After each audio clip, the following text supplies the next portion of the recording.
On the morning of 13th of June 1944, during the fierce battles in Normandy, SS Obersturmführer Wittmann and the crew of his heavy Tiger tank were standing ready for action. They were about to take part in one of the most famous tank actions in military history. Wittmann had left his company to reconnoiter the battlefield when he became aware of the presence of an entire British armoured battalion halted on the road nearby. Undaunted, Wittmann drove his single Tiger at the column, firing on the move. The Tiger gained the element of surprise and quickly destroyed 12 half-tracks, 3 light tanks, and 6 medium tanks. One of the most striking examples, of course, not so much of tank warfare, but of the handling of an individual tank. Indeed, what it could do and its capability was demonstrated in 1944 by Hauptmann Wittmann in his Tiger tank. Here you've got an accomplished tank commander, which he clearly was, with perhaps an expert eye for the tactical situation.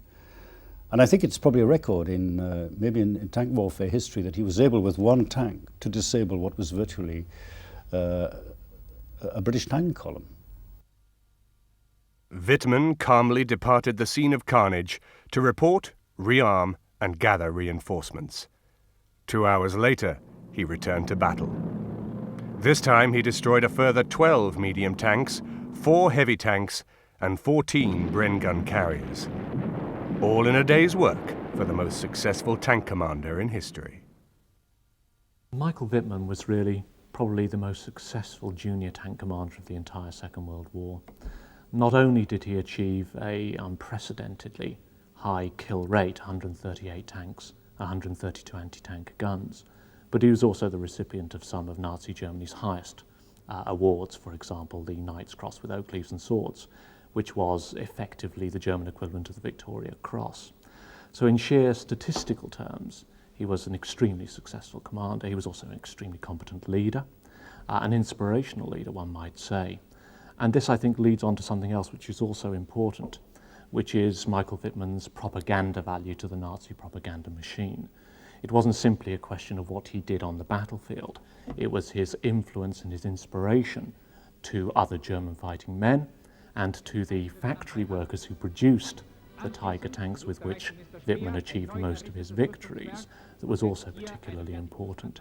So regardless of what one thinks of his political viewpoint, and of course he was a dedicated National Socialist, in sheer military terms at the tactical level, and in terms of his psychological impact, both upon Germans and indeed upon the Allies, his impact was immense.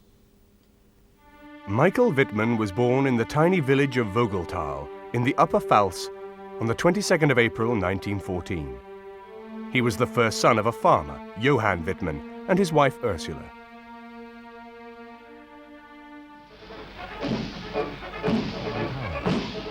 In 1934, at the age of 21, Wittmann joined the German army, signing up for a 2-year tour.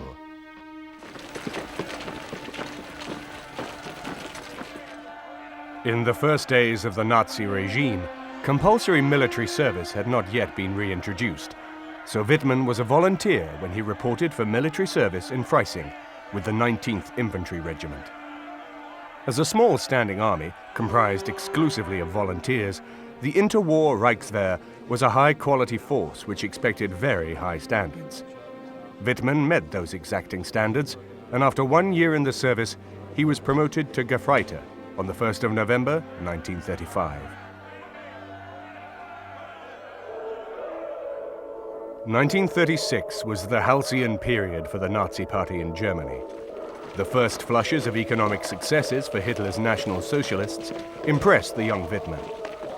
In the closed world of the military, the fervent Nazi beliefs of many of his colleagues also made an impression. Many of his colleagues planned to join the newly formed Waffen SS, and Wittmann decided that he too would join the military wing of the Nazi Party after his own army service.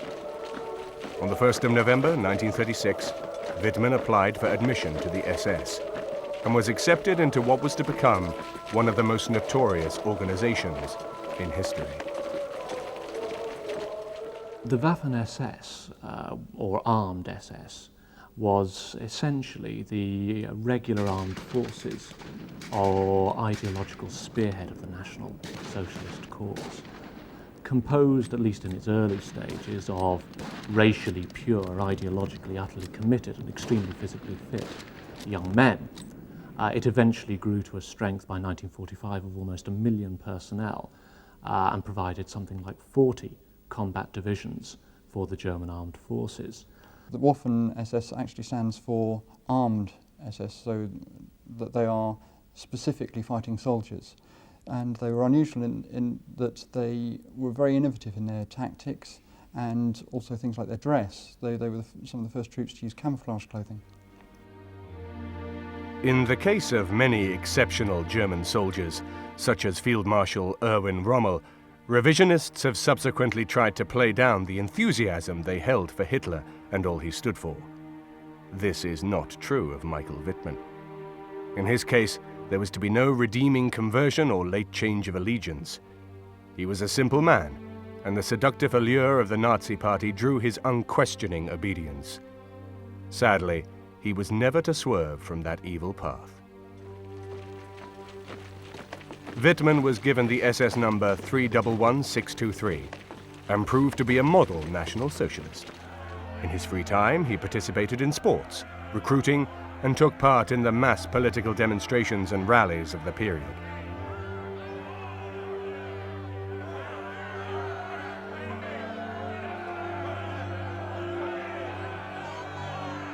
In contrast to the frantic world of mass political rallies, Wittmann's first SS military posting was less than glamorous.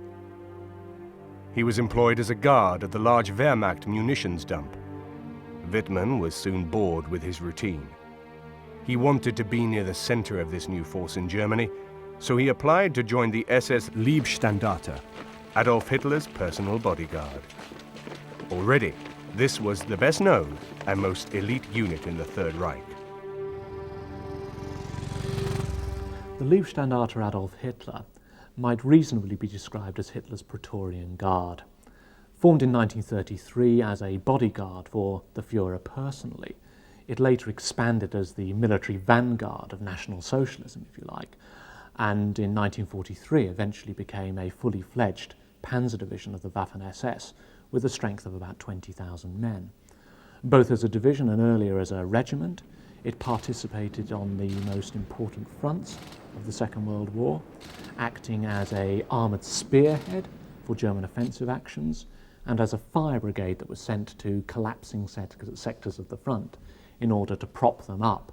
So an absolutely elite formation. Thanks to his rigorous military background, Wittmann met the very strict selection criteria and was accepted. He began training with his new unit on the 5th of April, 1937, at the main cadet school in Berlin-Leicherfeld. Wittmann was assigned to the 17th Company, which was an armored scout car platoon. As part of an elite formation, the men of the armored scout company received an intensive training course, which transformed them into experts. These skills were later to stand him in good stead, but for the time being, the newfound expertise was not needed. Hitler was still achieving his aims by a mixture of bluff and inspired gambles. In October 1938, Wittmann took part in the entry into the Sudetenland. The reception he witnessed as waves of excitement swept through the people made a lasting impression on him. The storm of jubilation eclipsed even the fervent National Socialist rallies which he had attended.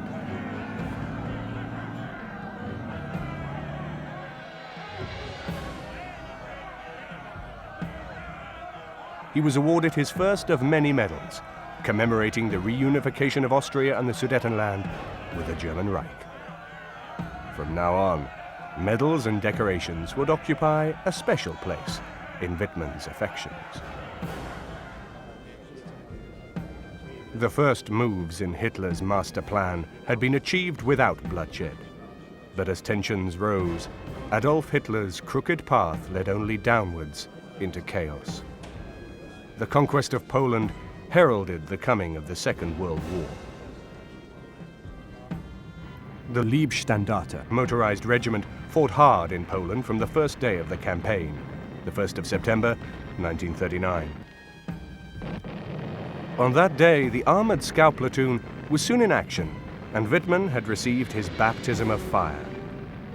The campaign in Poland was brief, only 30 days in duration, but nonetheless, his experiences had whetted his appetite for combat. In the following year, Wittmann and his armored car again saw action in the rapid campaign, which saw the fall of France.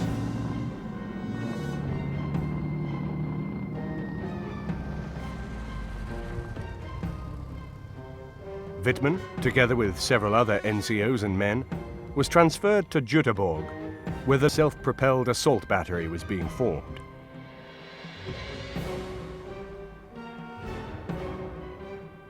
There, he and his colleagues traded in their black Panzer uniforms for grey assault gun tunics. It was to be 2 years before he would see Panzer black again. This was the start of Wittmann's association with armored fighting vehicles, which was to lead him to fame and infamy throughout the civilized world. There was much to learn. The assault guns were armed with the short-barreled 75mm gun, which had little in common with the feeble 20mm cannon carried by the armored cars. But Wittmann soon showed exceptional promise with a new weapon. After training, the fledgling assault gun battery was sent to garrison duty in France. After the short burst of activity which had characterized the lightning campaign through France, the long months of barracks duty hung heavy on Wittmann, who was keen to see action again.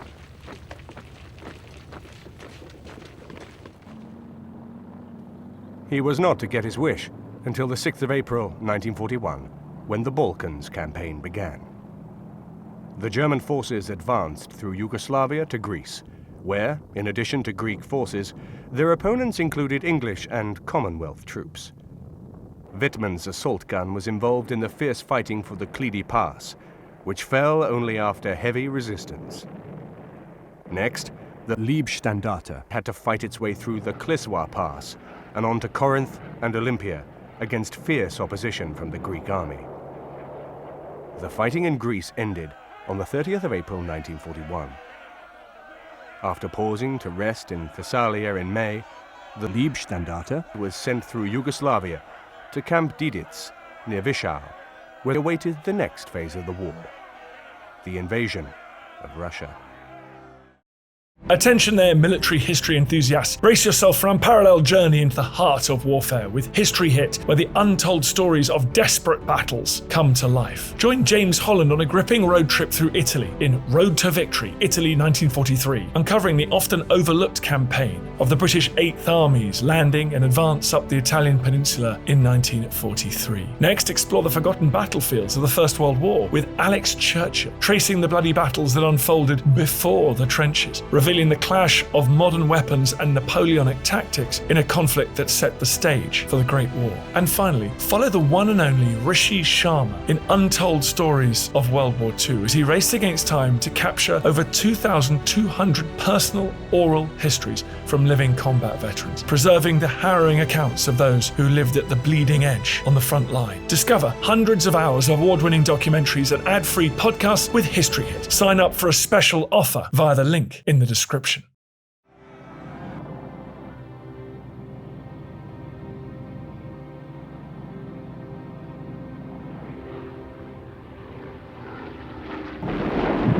The war in Russia began with Operation Barbarossa on June the 22nd, 1941. But the Liebstandarte wasn't initially committed. Their war in the Soviet Union began a month later, in July 1941. It was like a second baptism of fire for Michael Wittmann, who faced an attack by 18 Russian tanks on the battery's first day of action. He had encountered nothing like this in Poland or Greece, but Wittmann was a natural fighter, and he succeeded in knocking out 6 enemy tanks in succession. The rest fled the field in disarray. This was Wittmann's first striking success, and the incident provided the first signs of his supreme talent as commander of an armored fighting vehicle. On the 12th of July, 1941, in recognition of his great feat on his first day in action in Russia, Wittmann was decorated with the Iron Cross, second class. But there was little time for celebration as the advance continued.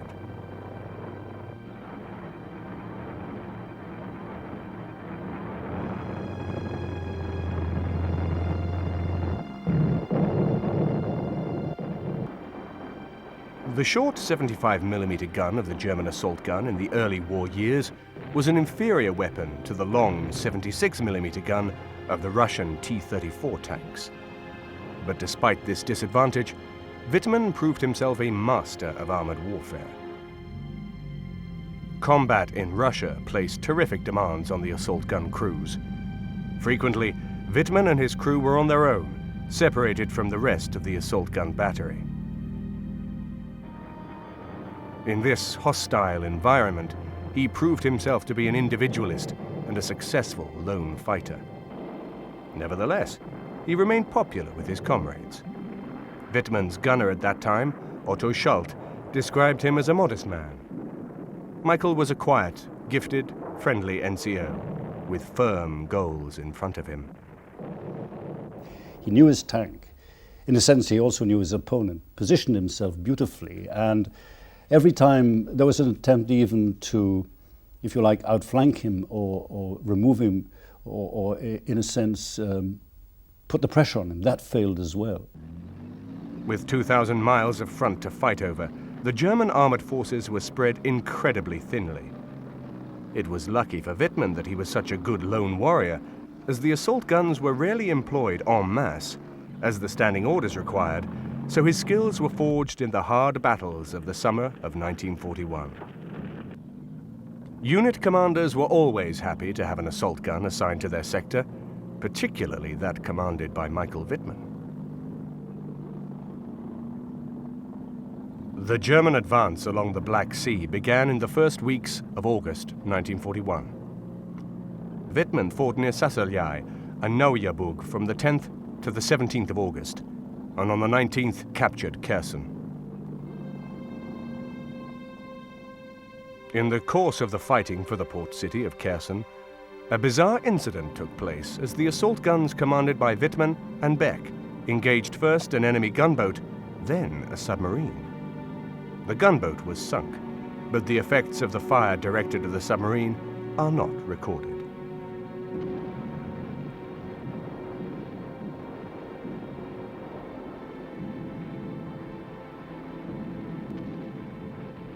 Wittmann had destroyed 10 enemy tanks by this point in his career.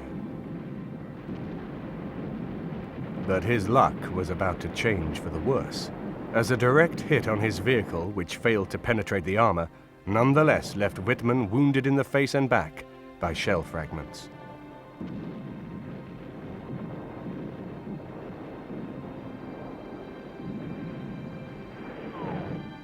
Tank crews in battle faced a large number of different kinds of danger. Most obviously there were the dangers posed by similar beasts to themselves, enemy tanks, assault guns, tank destroyers, and self-propelled guns. In addition, of course, the enemy would often have anti-tank guns, towed anti-tank guns, which by virtue of their smaller size were easier to hide. And indeed, Michael Wittmann reckoned that it was more of a coup to destroy enemy anti-tank guns than to destroy enemy tanks. In addition, tank crews faced dangers posed by enemy infantry equipped with short-range anti-tank weapons. They had to deal with problems caused by anti-tank ditches, by trenches, by minefields, and so forth. And in addition, of course, there were the simple ergonomic problems of operating in battle. Tanks tended to be festooned inside with all sorts of equipment, some of it sharp, and over rough ground, tank crews could be thrown around and find that they impacted with this equipment, which wasn't terribly pleasant. But perhaps the paramount fear for most tank crews was that of fire, because in very small confined spaces, this meant that tank crews only had a matter of seconds, usually, to evacuate a damaged vehicle. In late August, after the capture of Kherson, Wittmann rested near Bobrinets. In recognition of his accomplishments to date, on the 8th of September, Michael Wittmann was awarded the Iron Cross, First Class.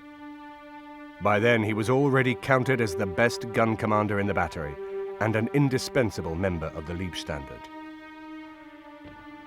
The German advance continued through the eastern Ukraine. Tagranog was taken on the 17th of October. By this stage, Michael Wittmann, who had been wounded a total of 3 times in 1941, was now promoted to the rank of SS Oberscharführer.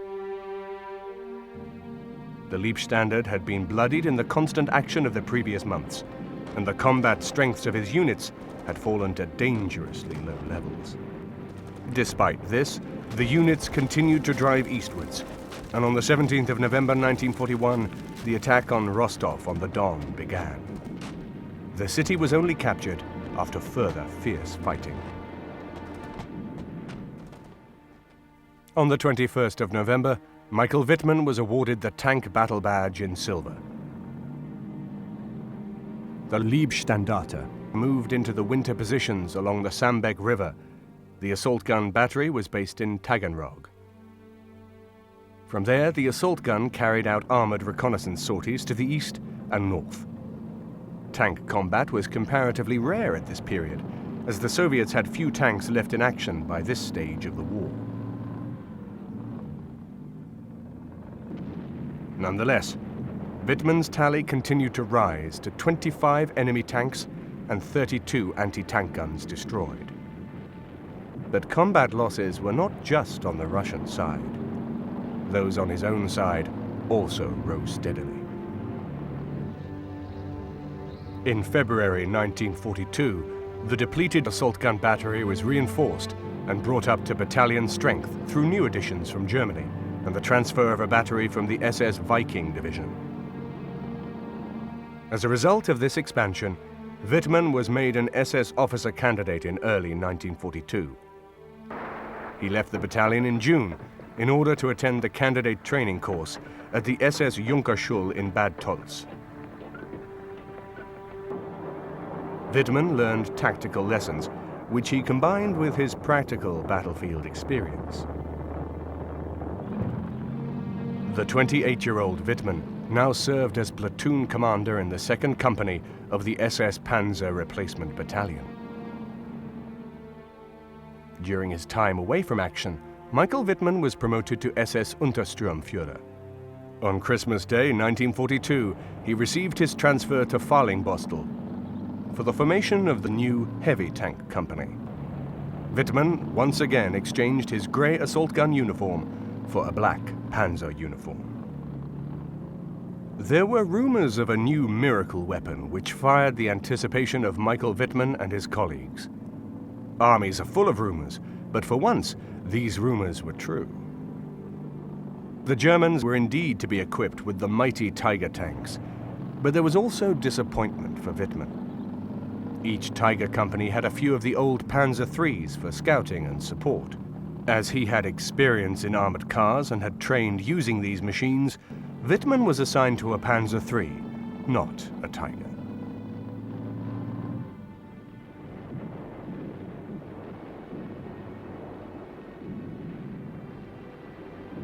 Wittmann was anxious for a Tiger of his own, but he had a long wait. He never missed the opportunity to state that his wish was still to command a heavy tank. Finally, in March 1943, he achieved his aim and stood for the first time in the turret of a Tiger as its commander. Wittmann could afford no time to reflect on his new status. The strategic situation on the Russian front was desperate, and the Tigers were pitched straight into action. Massive tank duels, the bitter one-to-one combats, and tank battles against anti-tank guns were the daily work of Michael Wittmann.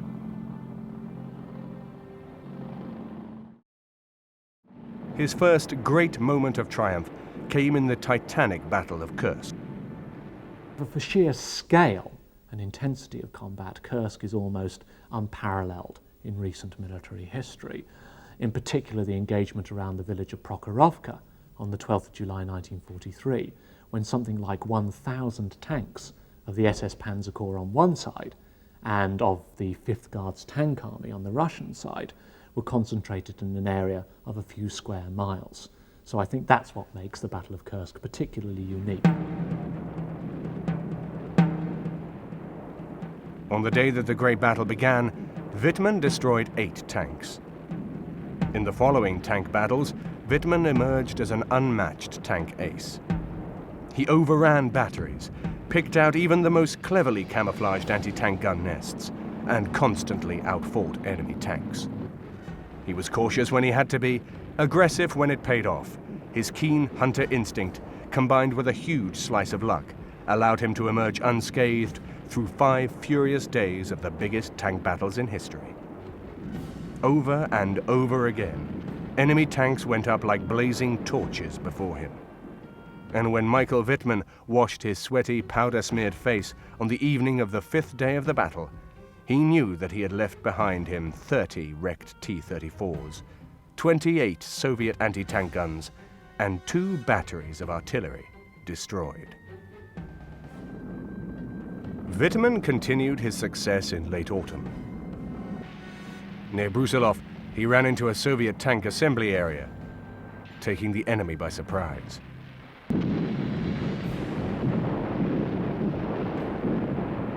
And in that single action, blasted 10 tanks from the mass of Soviet armor. 3 more fell prey to his Tiger later that afternoon. Wittmann marked every tank destroyed, but he rated the anti-tank guns he destroyed twice as high. He hated these concealed nests, which he called the hiding places of death. He derived special satisfaction when he destroyed an anti-tank gun. By this stage of the war, Wittmann professed that enemy tanks had ceased to be a strain on his nerves, and only the anti-tank guns still made him uncomfortable.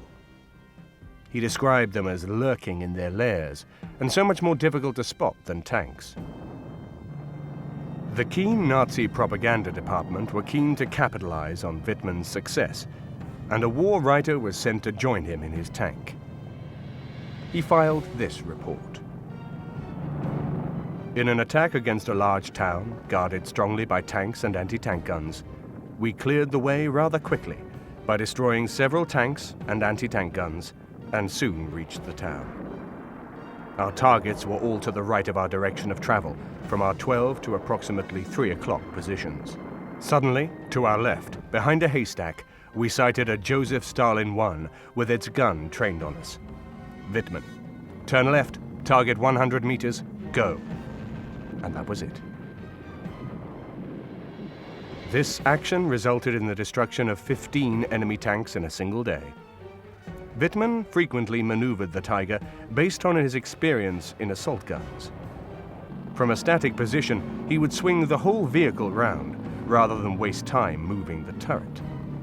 Moving the Tiger in this way was accomplished by one track turning forward and the other in reverse. This called for extreme caution with the Tiger, however, because of the great danger of shedding one of the huge tracks while turning in place.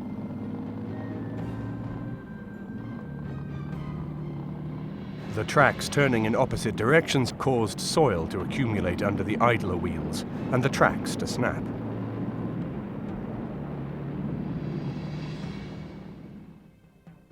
Unlike most tank crews, Wittmann's gunner, Bobby Voll, often fired without a target designation from his commander, for as Wittmann frequently put it, there was no time for a conversation. And Bobby Voll often acquired the target in the few split seconds which meant the difference between life and death.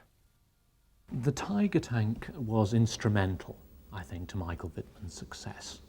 It was a beast of enormous lethality, but in Michael Wittmann's hands, it really reached its full potential in a manner which very few other German tank commanders ever achieved. Having said that, I think it's also true to say that not only did the Tiger make Michael Wittmann, but Michael Wittmann made the Tiger. The psychological impact of the Tiger tank, which was already considerable and indeed justified, was radically increased by Michael Wittmann's excellence in command of Tiger tanks and by the propaganda that the Germans were able to make using his success. So it's a rather symbiotic or synergistic relationship I think we're looking at. the Tiger is an awesome weapon. If you combine that with experienced tank crews, you must remember at the time that the Germans had been through the fighting in Poland, some of them even been in Spain, through the Balkans, France. They've got a large core of highly motivated, very effective troops that are able to use any of the new weapons they come out with, and they would save the Tiger for the best of those troops. Now, Wittmann had obviously shown himself very well during the course of the early part of the war, and so the opportunity to fight in the Tiger seems a very good match. On the 15th of January 1944, armoured groups of Liebstandarte and Das Reich divisions were ordered to drive further northwest in the direction of Ljubal. This armoured advance was stopped principally by heavy fire from anti-tank guns and mortars. Those 2 days of intense fighting saw Wittmann destroy 6 enemy tanks, 20 anti-tank guns, 60 guns, 32 trucks, and countless other vehicles. On the 16th of January 1944, both Wittmann and Bobby Woll received the Knight's Cross. Woll was the first soldier holding rank as low as gunner to be awarded such a high decoration. There were now 2 wearers of the Knight's Cross in Wittmann's Tiger. As a member of Wittmann's crew, Woll's success surpassed that of every other gunner in the winter battles of 1943 and 1944. By the 13th of January, he had destroyed 80 tanks and 107 anti-tank guns. Bobby Woll played an important part in the success of Michael Wittmann. With his quick reactions and good eye, he was a master behind the mighty 88 gun. Confident of Woll's ability, Wittmann was not intimidated and would often take on superior numbers of enemy tanks. The two made a fine team, and Woll knew Wittmann's ways to the letter. While a crew's driver, radio operator, and loader often changed, the commander and gunner stayed together whenever possible. The commander of a Tiger was closely tied to his gunner, and their actions had to be well coordinated. Making up the rest of Wittmann's crew, posing here for propaganda photographs in January 1944, were Werner Ergang, radio operator, Eugene Schmidt, driver, and Sepp Robner, loader. As the gunner, Woll was of decisive importance. The enemy's next shot could mean the end of them all if his aim was poor. Balthasar Woll, Michael Wittmann's Tiger gunner, used a rather idiosyncratic method. He preset his sights to 800 meters, which was the kind of average length at which, or distance at which a Tiger would engage a target, and he would then correct for targets that were closer or further away, using his great experience and essentially intuition in order to fire the gun either higher or lower than the point which was directed by the sight. So a very quick and efficient way of firing the gun. The rings on the barrel of Wittmann's Tiger each represent 10 tanks destroyed. The Tigers were feared by the Soviets, and the heavy German tanks often drew heavy anti-tank fire in their attacks. They were used as weapons to smash gaps in enemy positions for the grenadiers to move up in support. In countless attacks, they breached anti-tank fronts and destroyed enemy artillery positions. With their high rate of fire, they could outfight any tank on the battlefield. Although few in number, the Tigers performed outstanding feats in the offensive and defensive roles.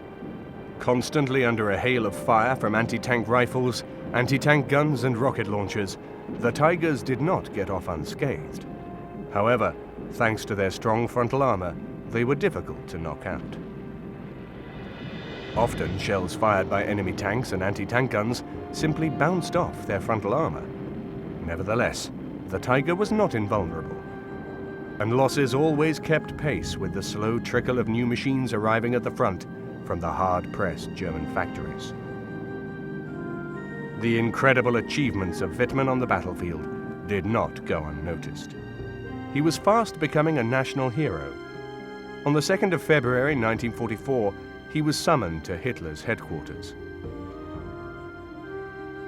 Michael Wittmann received the Knight's Cross with oak leaves from the hand of Adolf Hitler. In the course of his conversation with Wittmann, Hitler noticed that he was missing a front tooth as a result of his wounds. He subsequently sent him to his dentist to have the tooth replaced. Michael Wittmann's success seems to have been based on a number of very great abilities.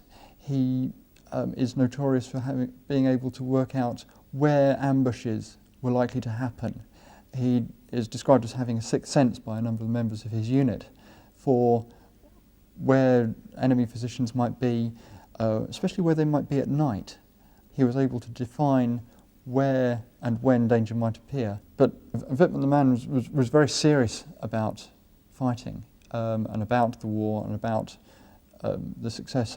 He joined the SS because he believed wholeheartedly in Nazi doctrine, which was not uncommon at the time. But he was able to use that belief, that doctrine, and possibly became a somewhat serious young man. One illustration of that was, on frequent occasions, he was brought back from the front having been successful to train other troops. And there's one occasion on an icy winter morning when he was drilling some troops, and he had this habit of very sharply bringing his heels together. And on this particular occasion, in doing so, he completely skittled himself over, as he knocked himself down. And naturally, the troops he was training laughed at him for this. He had them doing extra duties for a month after that. So you get the impression of slightly humorless, but obviously very dedicated tank commander. Wittmann also took advantage of this brief pause from the fighting to marry his sweetheart, Hildegard Burmester. Once again, it was an unmistakably Nazi event. After the wedding ceremony, performed by the civil magistrate, Wittmann accepted a gift copy of Mein Kampf. A speech was then given by SS Sturmbannführer Pein, who declared that the philosophy of life of the Teutons still had meaning in their lives. Wittmann's period of calm was to prove short-lived. On June 6, 1944, the Allies landed in Normandy. It was here that he would gain lasting fame. Conditions for German tank crews in Normandy must have been quite horrific. The superiority of the Allied Air Force at the time meant that any movement out of cover was almost always latched upon straight away. If you look at any of the photographs of tank crews during the Normandy campaign, they're frequently looking up at the sky, keeping a very good watch out. Large amounts of armour congregating in order to make an attack, which is the only effective way of using armour, would almost certainly have been attacked very quickly by any Allied aircraft. Must have made the conditions quite horrific. On the morning of June the 13th, 1944, Wittmann was positioned near Villers-Bocage when he surprised a squadron of the County of London Yeomanry. The unsuspecting British troops had stopped for breakfast when Wittmann's Tiger roared up. In no time, the lightning reflexes of Wittmann and Bobby Voll had claimed 12 half-tracks, 3 light tanks, and 6 medium tanks. Wittmann then dashed back and gathered 3 other Tigers and a Panzer IV. At 8 o'clock, a lookout reported to SS Obersturmführer Wittmann that a large column of enemy tanks was advancing on the Caen-Villers-Bocage road. Wittmann, who was in cover with his Tiger south of the road, saw a British armoured battalion followed by an English armoured troop carrier battalion advancing for Villers-Bocage. The situation called for immediate action. Wittmann was unable to get orders to his other tanks, who had moved off. Instead, he immediately drove at the English column with his single tank, firing on the move. This rapid intervention initially split the column. From 80 meters, Wittmann destroyed 4 Sherman Firefly tanks, positioned his Tiger next to the column, and drove 10 to 30 meters beside it, firing in his direction of travel along the column. He succeeded in knocking out 12 enemy tanks in a very short time. The accompanying battalion in armored troop carriers was almost completely wiped out. The following German tanks and infantry company took about 130 prisoners, but Wittmann drove on in advance of his company into the town of Villers-Bocage. It's a very interesting scene to look at when you see how he positioned himself and basically knocked these things off one by one by one. In other words, it was by no means a Turkish shoot, but it was extremely good tactical handling. It's an absolute masterpiece of individual tank fighting and what could be done by an extremely skilled commander with obviously an expert crew and a very good tank, by the way. Just before the Hotel de Bras d'Or, he destroyed another Sherman, and then found himself facing several enemy tanks at the exit from the town, the Jeanne d'Arc Square. He subsequently turned his Tiger around and drove back down the main street. As it passed the Hugh Godefroy clothing store, the Tiger was hit by a shell fired by an anti-tank gun, which wrecked one of the drive sprockets. Nevertheless, he still destroyed all the enemy vehicles in range and scattered the enemy unit. At this point, Wittmann himself takes up the story. I then decided to abandon the tank. We took all the weapons we could carry, but I didn't destroy the tank as I believed that we could regain possession of it. I made my way to the next division, about 15 kilometers away. We had to dodge enemy tanks several times, could have taken them out but had no close-range anti-tank weapons. So with a heavy heart, we had to leave them be. I reached the division and immediately reported to it. The subsequent counterattack destroyed the enemy and took the town. The bulk of the armored regiment and a rifle battalion were destroyed. Sepp Dietrich, his senior commander, later expressed his admiration in his report. Wittmann had made his way north on foot, approximately 15 kilometers to the headquarters of the Panzer-Lehr Division. From there, he turned about with 15 Panzer IVs of the Panzer-Lehr Division and once again headed for Villers-Bocage. Through his determined action, Wittmann and his Tiger tank destroyed the greater part of a powerful British offensive column, and acting solely on his own initiative and displaying the highest personal bravery, he averted a threat to the entire front of the 1st SS Panzer Corps. At that time, there were no reserves available to the Corps. With today's action, Wittmann has destroyed 138 enemy tanks and 132 anti-tank guns with his tank.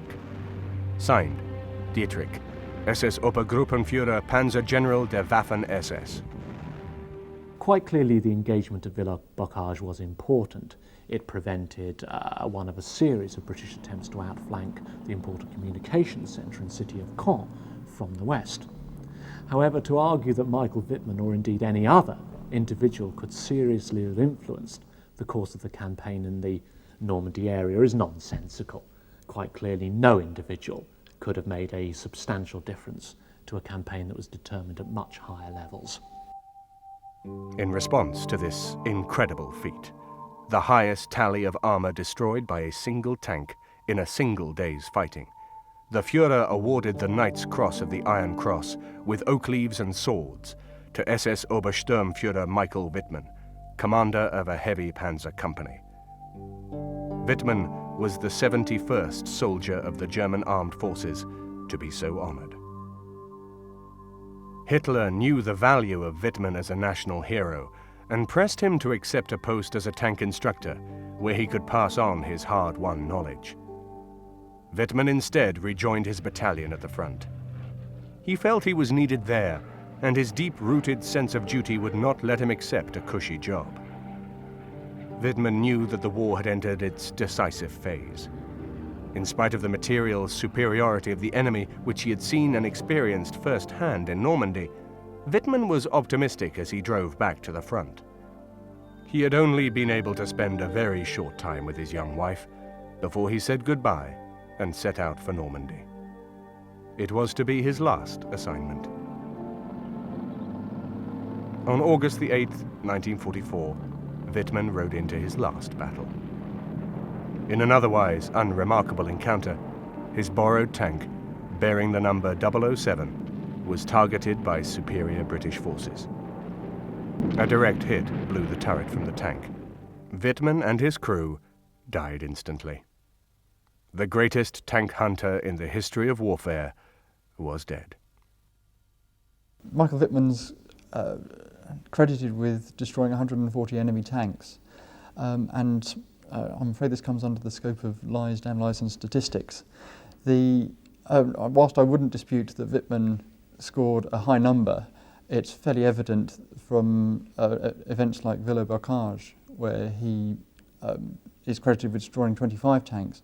The recent evidence seems to suggest it was much nearer a half a dozen to a dozen tanks, and an awful lot of armoured personnel carriers, which have no effective defence or method of attack on the Tiger. Relating why this came about, during the Russian campaign, an awful lot of cricket scores were run up by successful tank commanders, and under this guise, it was very good for the media at home, for publicity, in order to keep morale up at home. The Germans were very proficient at pushing forward their tank aces, also their aircraft aces. During the Russian campaign, though, frequently they're up against quite inferior equipment. The T-34 is seen as an excellent piece of equipment, but most of the kills would have been amongst the much thinner armed light tanks that would have had no response or no adequate protection from the Tiger and no way of destroying it.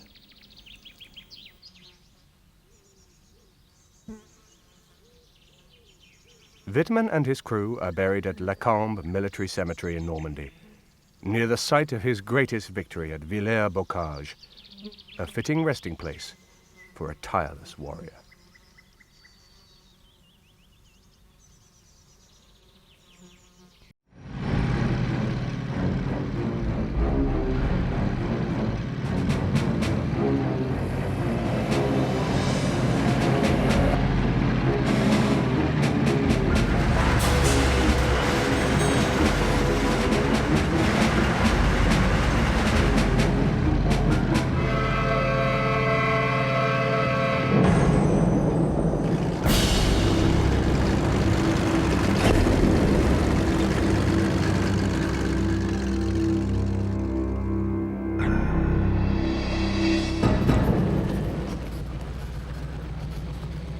The south of England on a sunny summer's afternoon. An exhibition of tanks and armoured vehicles draw the crowds.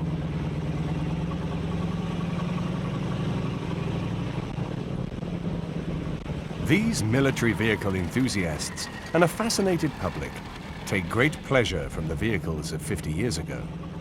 Fun is had by all, rides are given, and the tanks once more rumble through their paces.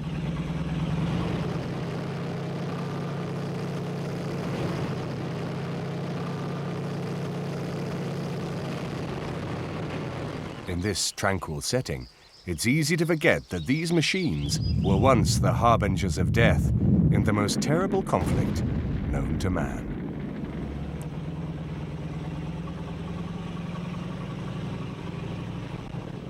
The brutal realities of the battlefield can bring out the very worst aspects of human ingenuity. The best minds are used for the worst of purposes, as scientists and engineers strive to dream up new ways to kill, maim, or terrify their enemies, as any small advantage is relentlessly exploited in the desperate search for the vital winning edge.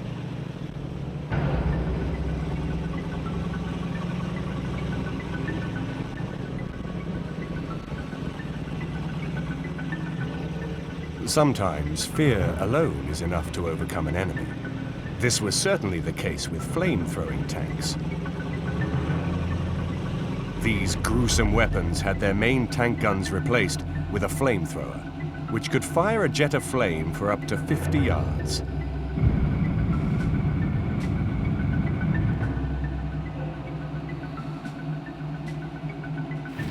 This was not a particularly accurate or even an effective weapon, but both sides used them in World War I.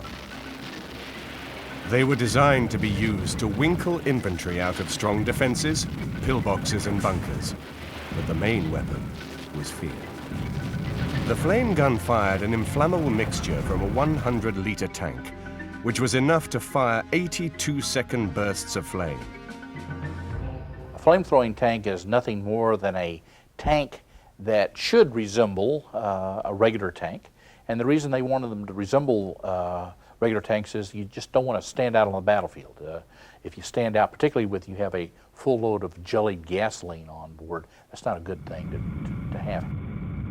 I guess the most effective use of flame tanks was that used by the United States Marine Corps in the Pacific against the Japanese. The Japanese would get into these reverse slope defenses. They would not come out. You couldn't get them out by any method other than to use the flamethrower. And if you can put that flamethrower behind armor, so much the better. To the infantrymen crouched in their foxholes, even the smallest tanks project an aura of invincibility. Rolling relentlessly onwards, they seem like an unstoppable armored juggernaut, the very essence of armored might. They appear so invulnerable and impersonal, it's easy to forget that inside the vehicle, there are men just the same as any others, with the same fears and emotions which run through every soldier on the battlefield. In many respects, these emotions are heightened because the tank gives the protection of its armor, but imposes a host of other restrictions on its crew. Inside the tank, visibility is severely limited. The interior is cramped and noisy. The crew are acutely aware that their vehicle is a prime target for every enemy weapon on the battlefield. With their own stocks of fuel and ammunition aboard, they knew that one hit can turn the tank into a blazing inferno.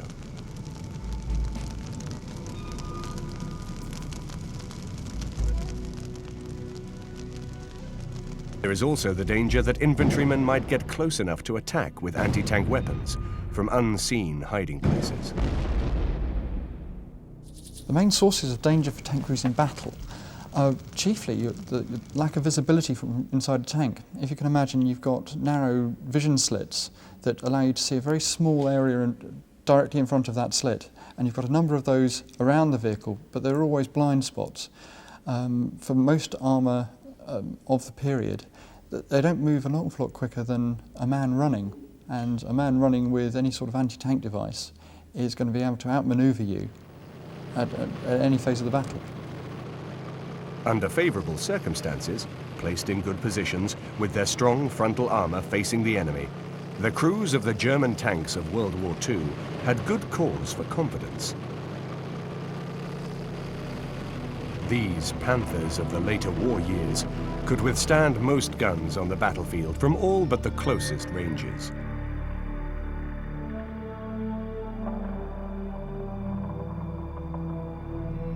This is the massive Jagdtiger, which saw action in 1945. It still bears the scars of battle. We can clearly see on this surviving vehicle where Allied shells have hit, but failed to penetrate the armor. Once infantry tank hunting teams got close to the tanks, or enemy tanks were able to maneuver into a position to fire at the weaker sides or rear of the tank, the picture changed dramatically. The all-conquering armored hull could just as soon turn into a steel coffin.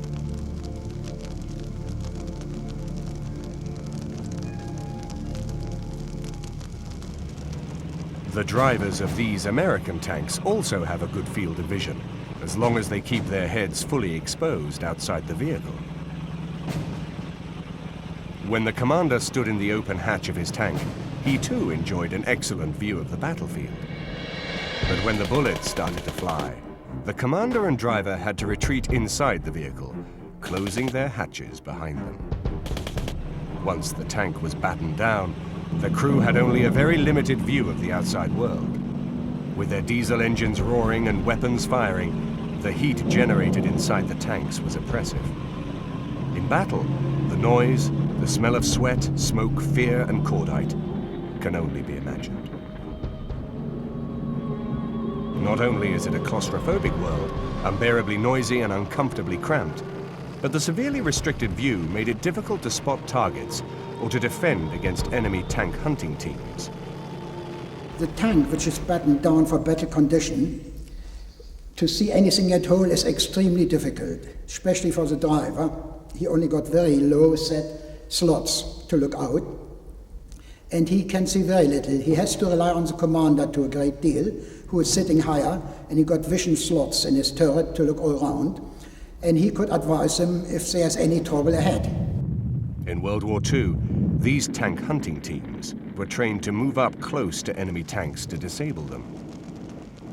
Occasionally, they would climb onto vehicles themselves and set anti-tank mines or drop grenades into exhaust outlets and any open hatches. As it was designed to fire over long ranges, the main gun of the tank was useless at close quarters. To combat against infantrymen who got too near the vehicle, tanks were equipped with grenade dischargers, which could be operated from inside.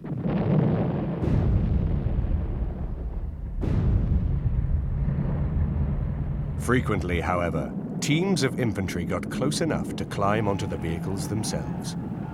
In those circumstances, the crew of the tank had to either clamber out and engage the enemy with small arms, or rely on supporting infantry and the other tanks in his unit to spray his vehicle with machine gun fire to kill any infantry clambering aboard.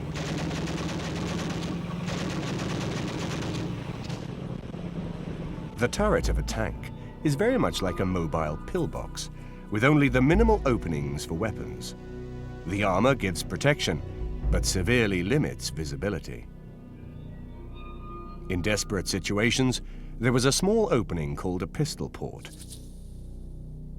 There are several ways of defending yourself. Well, first of all, of course, if the infantry is silly enough to come from the front, you just run over them with your trucks. On the other hand, normally they would come from behind and from the side. And to defend yourself against approaching infantry from the side, you got a certain opening in your turret, which is known as a pistol port. You punch out a plug, which opens the hole, poke your pistol through or your machine gun, and open fire on either side. And that should keep them at bay. And of course, the early Russian tanks, for instance, also had a pistol port at the rear against approaching infantry from there.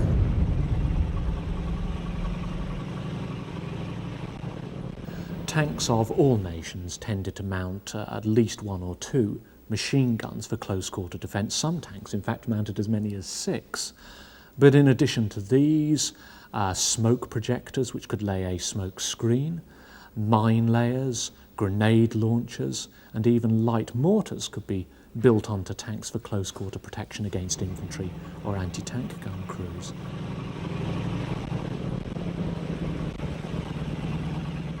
Germans used a cement-like paste called Zimmerid all over the sides of the vehicles that would be reachable by anyone attacking the tank, and its purpose was to stop magnetic mines being attached. At longer ranges, there were other dangers. Concealed anti-tank guns were the chief menace. One well-placed shot could blast a tank to fragments. These guns were difficult to spot and could be camouflaged very easily.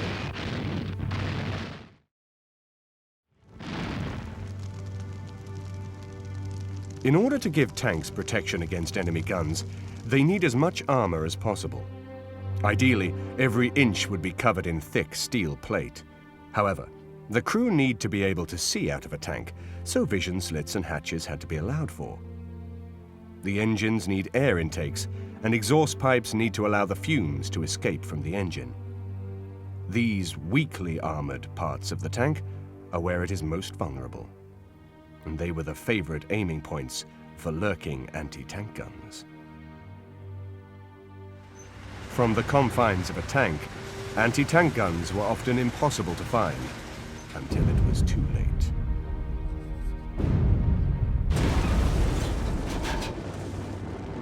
As the war progressed, the caliber and power of anti-tank guns increased from the relatively weak 37mm gun seen here, which was used in the first years of the war, to the awesome power of the high-velocity 88mm.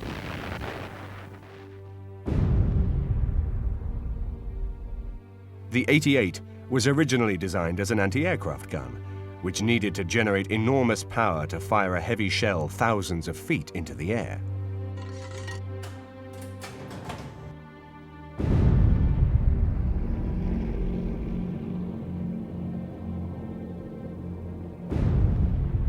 When the German infantry discovered that this powerful gun could also be used to fire over a flat trajectory against tanks, a devastating new weapon was born. The massive velocity of its armor-piercing shells spelled death for thousands of Russian and Allied tanks during the years from 1939 to 1945. The German 88, as we see here, was basically designed as an anti-aircraft gun. And during the early days of the war, they found out that it was very successful against pinpointed targets, bunkers and such alike, and of course against tanks. Direct sights were added, which you don't have on an anti-aircraft gun usually, were added, and several other changes done to the gun, and it turned out eventually to be just about the most successful tank and anti-tank gun there ever was.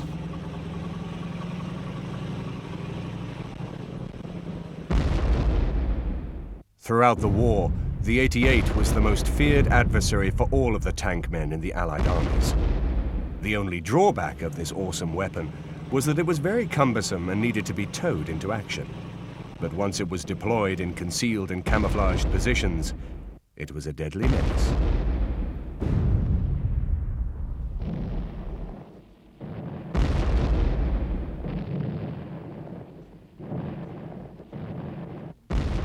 Anti-tank guns were just one of the many hazards faced by the tank men.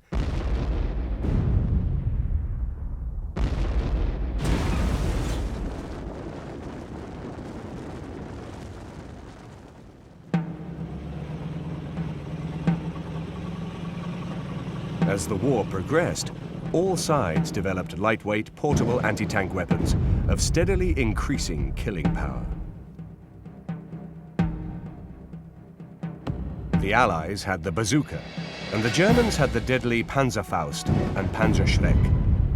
These weapons were only effective at relatively short ranges, but they gave infantry teams a tank-killing capability, which made even the strongest tanks vulnerable.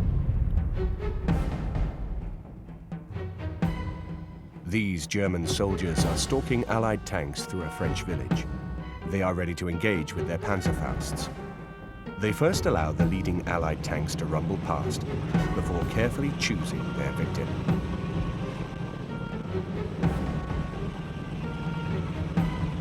The tank is destroyed.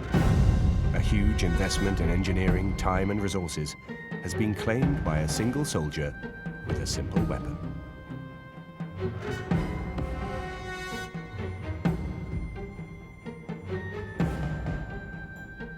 Infantry anti-tank weapons worked on the principle of the hollow charge, which was designed to melt through the armor of the tanks and explode inside the vehicle.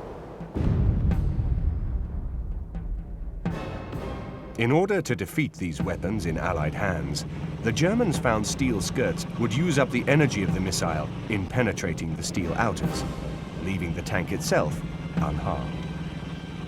They may have looked cumbersome, but they worked in practice and became standard issue for all medium tanks from 1943 onwards. A lot of the German vehicles, especially later on in the war, as more powerful Allied tanks came about, had thin layered extra armour called Schürzen. This has the double advantage of maybe deflecting an armour-piercing round, but more particularly it would dissipate the power of a hollow charge shot. It hasn't got great velocity, so if it burns a hole in the side of an armour sheet that's outside the tank, it's very good protection for inside.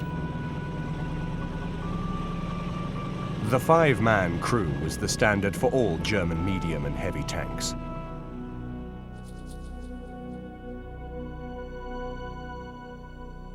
The crew of a Tiger consisted of the commander, who was in charge of the vehicle and selected targets.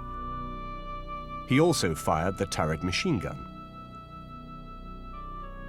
Next came the gunner, who sat next to the commander and targeted his enemies through his gun sights. In many respects, He was the most vital member of the crew. In battle, every shot had to count. The flight of a shell is affected by many factors, including wind direction, rain, snow, and other atmospheric conditions. The gunner had to gauge the range to the target, allow for any climatic factors, and compensate for the speed of any moving targets which were more difficult to hit. One miss could allow an enemy tank to get in the first vital shot, which spelled death in the tense tank duels of World War II. The main 88mm armament of a Tiger was aimed and fired really as a result of a team effort. It was the job of all members of the Tiger's crew to use their vision devices to identify potential targets and to report them to the commander. The Tiger commander would then prioritise the target and would give orders to engage it. The gunner would traverse the Tiger's turret using a hydraulic system controlled by a foot pedal, and would then aim the gun using a binocular telescope sight, and would then fire the gun using an electrical ignition system. The difference between tank guns of the Second World War and today is that frequently today's tank guns are stabilised so that as you're driving along you can fire as you go. The tank guns of the time wouldn't allow for that. You had to stop the tank, allowing yourself to be vulnerable to being shot at, and lay the gun on the target and fire. Positioned on the opposite side of the turret from the gunner was the loader. He did the heavy manual work of loading the gun. The loader was responsible for selecting the correct type of ammunition from the ammunition bins which were included in the Tiger's structure, and using an automatic or semi-automatic loading system to load the gun. After each engagement, he also had the laborious job of emptying the shell cases and restocking the tank with the cumbersome rounds for the main gun.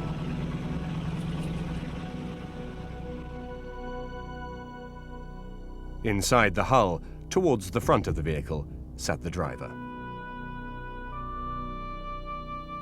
On his right was the radio operator, who fulfilled the vital communications function.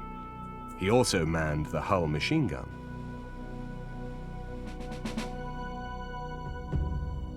The usual practice was for the crew of a tank to paint a white ring around the gun barrel for every enemy tank destroyed. Some crews were so successful in this practice that a thick white ring had to be painted, representing 10 kills. The most successful commanders proudly carried an array of kill rings like so many strutting peacocks. With the noise inside a tank, communication is very difficult. To communicate with other vehicles is almost impossible. The German engineers solved the problem by an internal intercom, which linked the crew and allowed them to communicate via headphones and microphones. German practice at the time was to use a throat mic, which had two little microphones up against the side of your throat, and you would press those whenever you wanted to speak to the rest of the crew. If you then switched the radio set over, that also allowed you to broadcast to the rest of your unit. The headset has a pair of headphones on, so it muffles a little bit the sound of the engine, but it's a very, very loud engine anyway. For communications between the tanks themselves, all German machines were equipped with radios.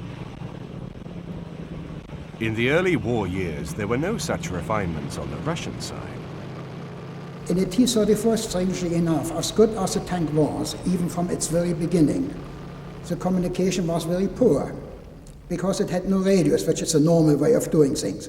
The T-34 actually, the early ones, the commander had to get out of his turret at least halfway and wave two flags about, one red and one green one, I believe, and give signals like ships at high seas, you see. And that's how they changed directions or whatever he wanted them to do, which was very primitive, and it didn't work very well. It was only much later, for instance, the tank behind me, the T-34-85, the bigger one, had proper radio and radio contact within each crew member, and of course to headquarters as well. The superior communications gave the Germans a great advantage, which compensated for their very real disadvantage in armor quality. During World War II, most German tanks started the conflict at a disadvantage. The puny 37mm gun was initially used to equip the Panzer IIIs, which were then Germany's main battle tanks. The same 37mm gun was also carried by all of the Czech-made 38T tanks, which, in 1940, were Germany's most numerous tanks. These guns were insufficient to penetrate at all but the shortest range, and even the upgrade to a 50mm gun, such as those carried by these Panzer IIIs, was still not really sufficient. Only the 75mm gun of the Panzer IV and Sturmgeschütz battalions were really suited to the demands of the modern battlefield. But even then, it had its limitations. The short barrel of the 75mm gave the shells only a limited velocity, which was effective against the thinly armored tanks of the early war years, but proved to be totally inadequate when the Germans met the superior Russian tanks during 1941. The T-34 at its time was by far away the best tank the world had ever seen. It was absolutely second to none. The shape is followed even to this day, the outline of a tank. It was the mother, so to speak, of all modern tanks. It was just right in every respect. The gun, the armor, the speed, the lot. To compensate for the low quality of the guns, the Germans further extended their technological lead by introducing special command tanks, which had the main guns removed to make room for additional radio equipment. Command tanks are basically factory or battlefield conversions of ordinary gun tanks, which are used by relatively senior tank commanders, squadron, company, battalion or regiment commanders, to observe and to coordinate the actions of their subordinates on the battlefield. Command tanks generally mount extra radios, wireless sets for these purposes, and in order to incorporate these extra wireless sets and sometimes extra wireless operators, something usually has to be removed from the tank. Generally speaking, this is either ammunition, which is extremely bulky, or the main armament of the tank itself. Obviously, removing either, and particularly the latter, considerably disadvantages a command tank on the battlefield. The cohesion which came from a smooth flow of commands was one of the obvious reasons that the inferior German tanks of 1941 and 1942 were able to overcome the superior T-34s and KV-1s.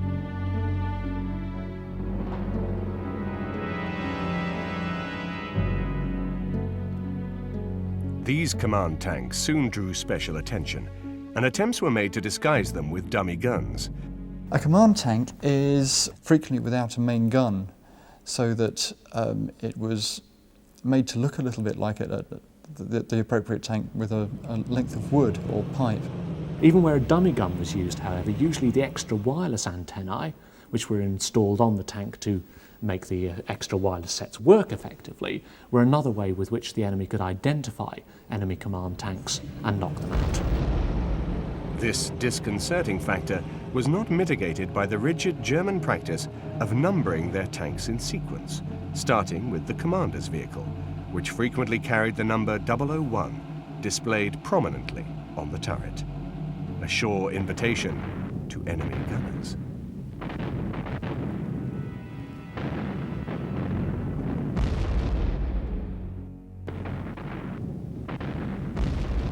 By 1943, a command vehicle was no place to be. Infantry had, by now, developed extra killing power in the form of magnetic mines, bazookas, and the Panzerfausts. These deadly weapons could all blast through the armor of a tank, but the Russians found that the simple expedient of a bottle filled with petrol, lighted and thrown onto the engine decks, could disable even the largest tanks. Their tank hunting teams soon became very adept at wielding this single, improvised tank-killing device.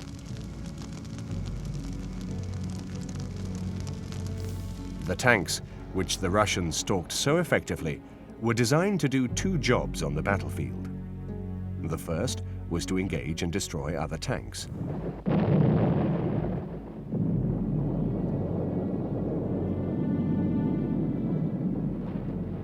The second was to attack infantry and artillery targets. In essence, the successful engagement and destruction of enemy tanks was a matter of the simple application of brute force.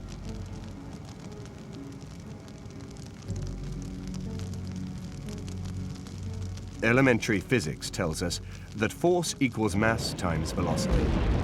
For the job of destroying other tanks, the tank needs to be able to fire the heaviest practicable shell at huge speeds. This produces enough force to punch through the armor of an enemy tank.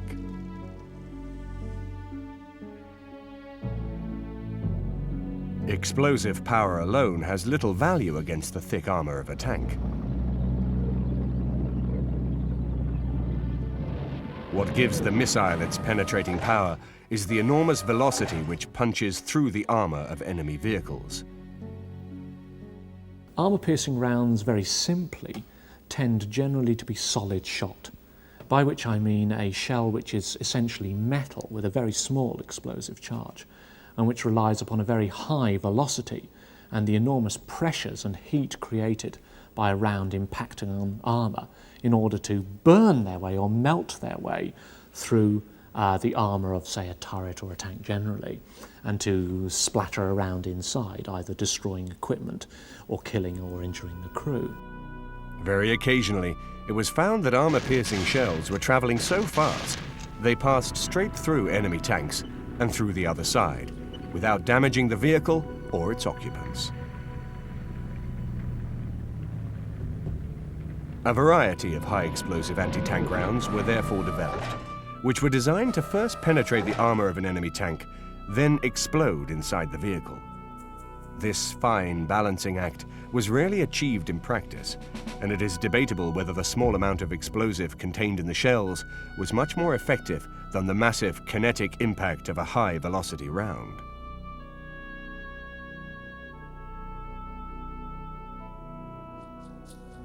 Against infantry and field guns, the tank needs to be able to fire a high-explosive round. Here, the speed of the shell is less important. What matters is the weight of explosive packed into the warhead. The bigger the shell, the bigger the explosion.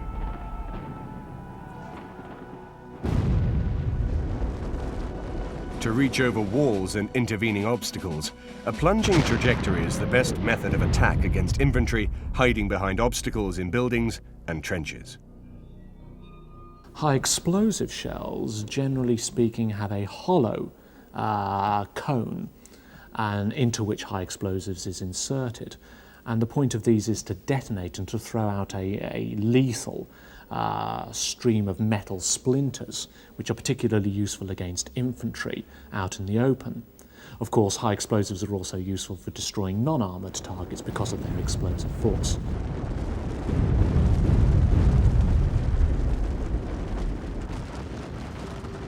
With the space taken up by the main gun, the crew and the engines, there is surprisingly little room in a tank for the ammunition, which was vital to survival on the battlefield. Most tanks could hold enough shells for around 90 shots, tightly packed into every conceivable space. Most commanders favored a mix of 40% high explosive and 60% armor piercing. But it was often a matter of a personal assessment of the likeliest target to be faced on a given mission. Getting the balance right was a crucial decision. Armor-piercing rounds were useless against infantry, and high explosive would not penetrate tank armor. Having a large stock of the wrong kind of ammunition effectively left the tank impotent. These anti-tank gunners are attempting to clear infantry from a building without the benefit of high explosive rounds. In slow motion, we can see the straight trajectory and high speed of the shell, but the effect on the building is minimal. A high explosive round would have been devastating.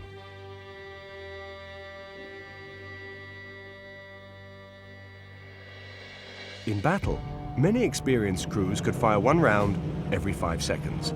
So not surprisingly, ammunition supplies could quickly become exhausted, rendering the tank helpless. At this delicate juncture, the tank commander was faced with a crucial choice. Either leave the field to rearm and refuel, or await resupply in the field. The bulky tank ammunition could not be transported on foot, and required a vehicle to resupply the tanks.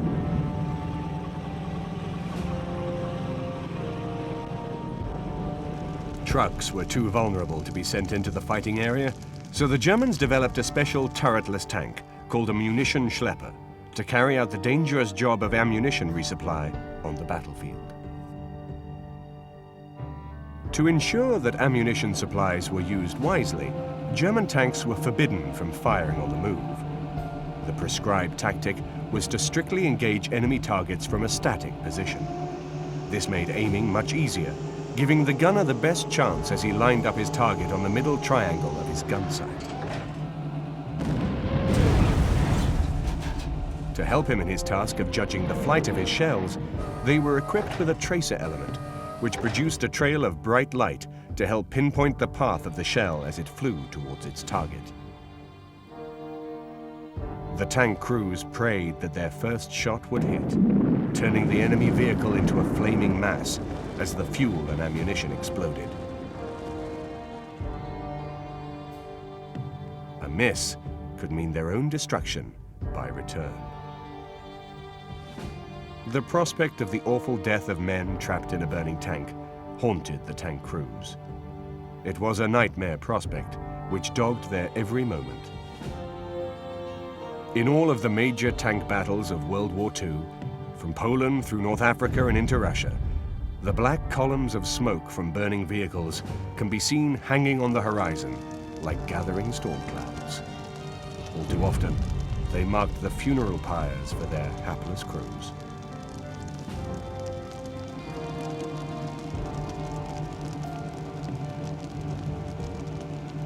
Death or injury could come to the tank crews from a myriad of sources. It was not always necessary to even damage the vehicle. One other ever-present danger for tank crews were metal splinters caused by hits on the outside of a tank. As the outside velocity of the impact was converted into violent internal energy, these deadly fragments were blown from the inside of the turret, where they would fly around the inside of the tank, slicing through the bodies of the crewmen packed together in their claustrophobic world.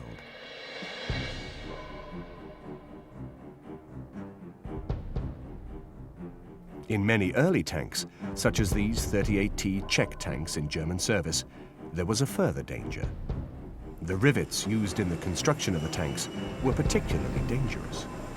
The violence of a hit on the outside of the tank would cause the heads of the rivets to ricochet around inside the vehicle. This was also a major problem for the British tanks of the early years, which were also of riveted construction rather than cast steel. And many horrific injuries were caused by flying rivets from shots which had not actually penetrated the tank.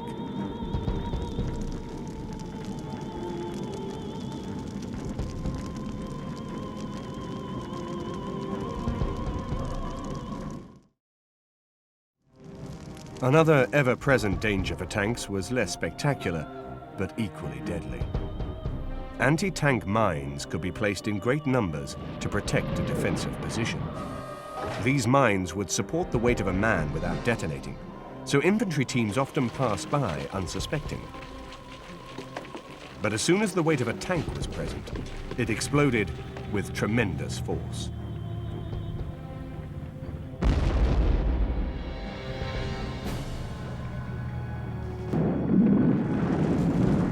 Although tanks were sometimes destroyed by mines, the most frequent result was that they lost a track.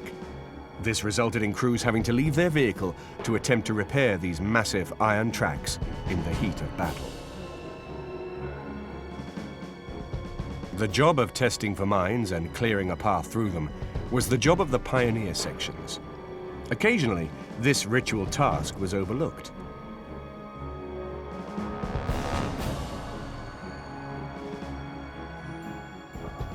At the vital Battle of Kursk, General Heinz Guderian, the inspector of armor in the German army at the time of the crucial battle, was left livid with rage. His new Tiger tanks had rolled into action through uncleared minefields, with the result that many of his most effective machines, the spearhead of the army, were rendered immobile by a threat which could easily have been anticipated and cleared. As the war continued, Each surviving tank in the German panzer divisions became an increasingly valuable asset.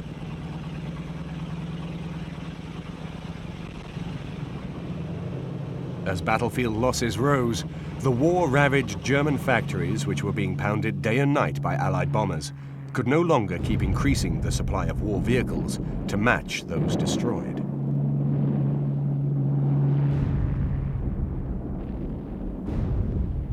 Although production rose year on year, during the crucial years of 1943 and 1944, losses of tanks rose even faster. But provided it wasn't actually blown apart or completely gutted by fire, many battle-damaged tanks could actually be repaired and brought back into service. For the Allies, with their limitless supplies of men and material, this was a less pressing issue. But for the Germans, it was a vital matter.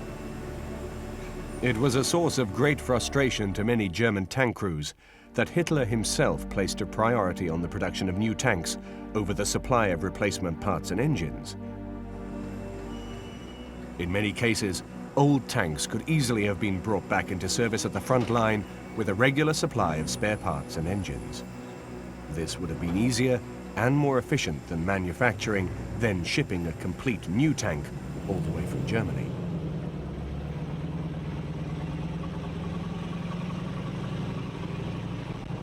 In the Desert War, Rommel's tenuous supply line was even more difficult. It became essential to recover as many damaged or broken down vehicles as possible.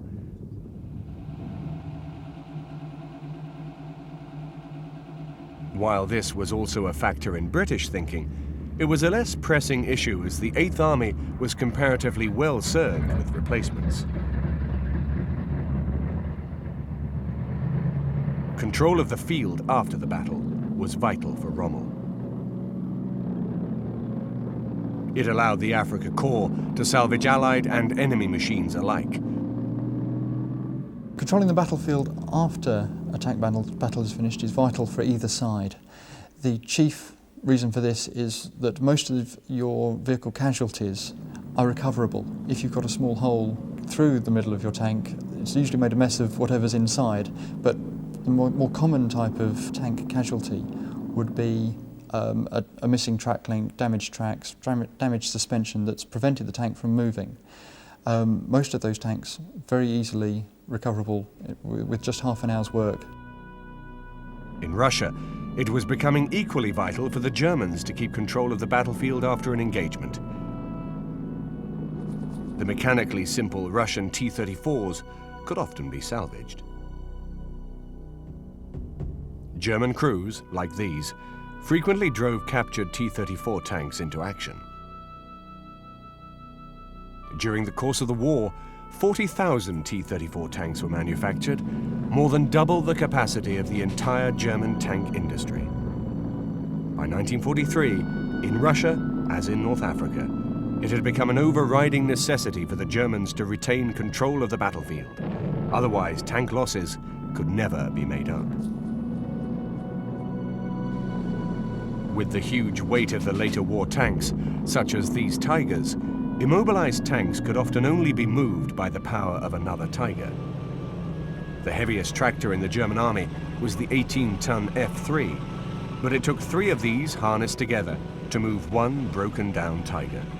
And in the midst of the battlefield, the tractors were highly vulnerable to anti-tank rounds, high-explosive shells, and the handheld weapons of the infantry. Tiger tanks, which each weighed about 60 tons and which were prone to a range of mechanical and electrical failures, certainly suffered from problems. In addition, they were extremely expensive, valuable assets that could not afford to be wasted. Because of this, recovering Tiger tanks was particularly important if they were knocked out. There were a range of options available to the SS and the Army tank battalions which operated Tigers. Most obviously, they could use their own gun tanks to tow other tanks out of trouble.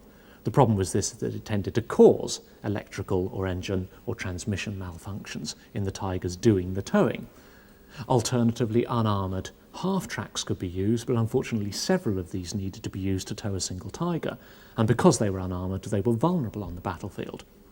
Quite clearly what one required was an armoured recovery vehicle that could tow a Tiger on its own and which was capable of operating in intense combat conditions. Once again, the solution to the problem was to develop a specialist recovery vehicle, known as a Bergenpanzer. These machines dispensed with the turret and replaced it with a box-like wooden structure. They were designed to run quickly up to disabled tanks and tow them away from enemy reach. Every tank carried heavy towing cables, ready to be hitched up to a recovery vehicle or a friendly tank. Most sensible commanders went into action with their cables already hooked up, just in case. Tanks look incredibly robust, but in many respects, they are surprisingly vulnerable. They require high maintenance and are prone to break down. They also shed their caterpillar tracks with infuriating regularity, especially in thick mud, when crossing obstacles or as a result of anti-tank fire and minefields. The tank tracks, as you might guess, are the most important parts on a tank really to get you along. And they have to be changed. For instance, if one link just breaks, one pin has to break and you haven't got a track anymore. Or enemy action, tracks are often hit by enemy shells, damaged and have to be changed eventually. It's a very hard job and takes a lot of effort to do it. The whole crew is involved. And I've never done it myself under enemy action, but I shudder to think what it would take. These German tank men, rushing to replace a heavy track in the thick of the action, had ample opportunity to curse their ill luck. But it was an all too commonplace event. Despite the myriad of dangers, the tank was the queen of the battlefield in the wide open spaces of North Africa and Russia.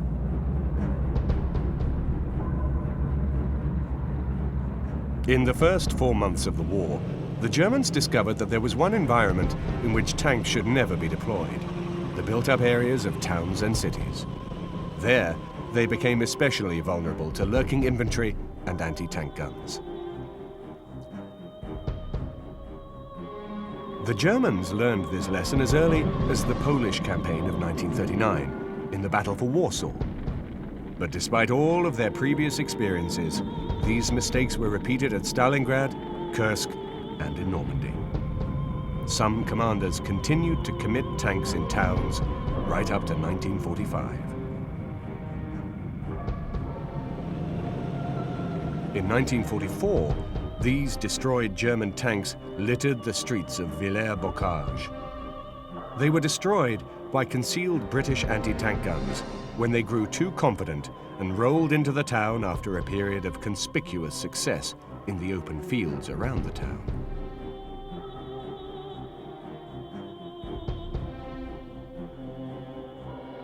This page from the 1945 US Handbook on the German Army illustrates how this massive Jagdtiger tank destroyer, unwisely deployed in a town, was destroyed by the simple expedient of a Molotov cocktail dropped from the upper window into the open hatch of the tank below. But it was not just the Germans who suffered. Even the mightiest giant, it seemed, had its limitations. In the last month of the war, this lone soldier sets out to destroy a Russian tank.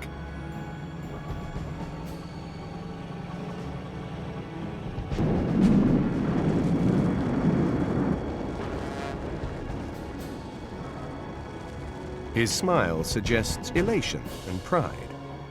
Or maybe it's just the relief that he has survived, and soon it will all be over.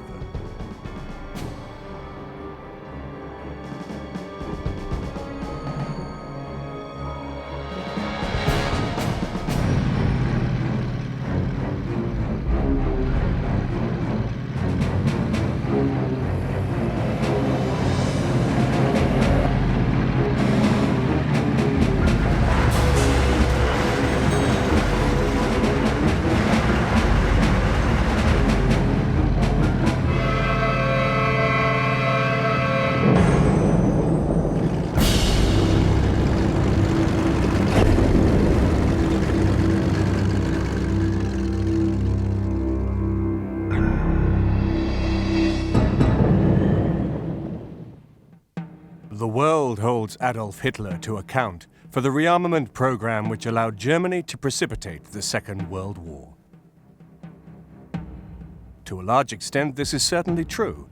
It was Hitler who gave the priority and impetus to develop the drive for the military power which was unleashed upon the unwary nations of Europe in 1939. But Hitler only came to power in 1933, and by that time, the German army was already a long way towards rebuilding the armed forces which Germany had been denied by the harsh conditions of the Treaty of Versailles, imposed after her defeat in World War I.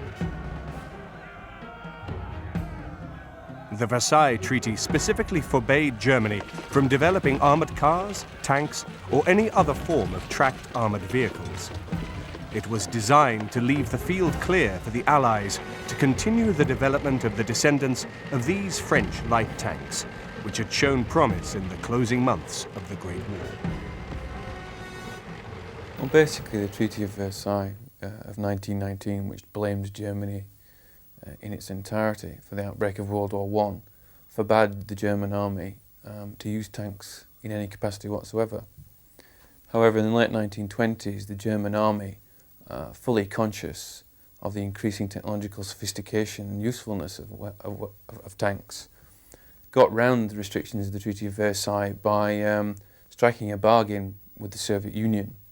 Germany and the Soviet Union were both, in many respects, the pariahs of the international community of the late 1920s. The Soviet Red Army wished to tap into the military expertise of the German army.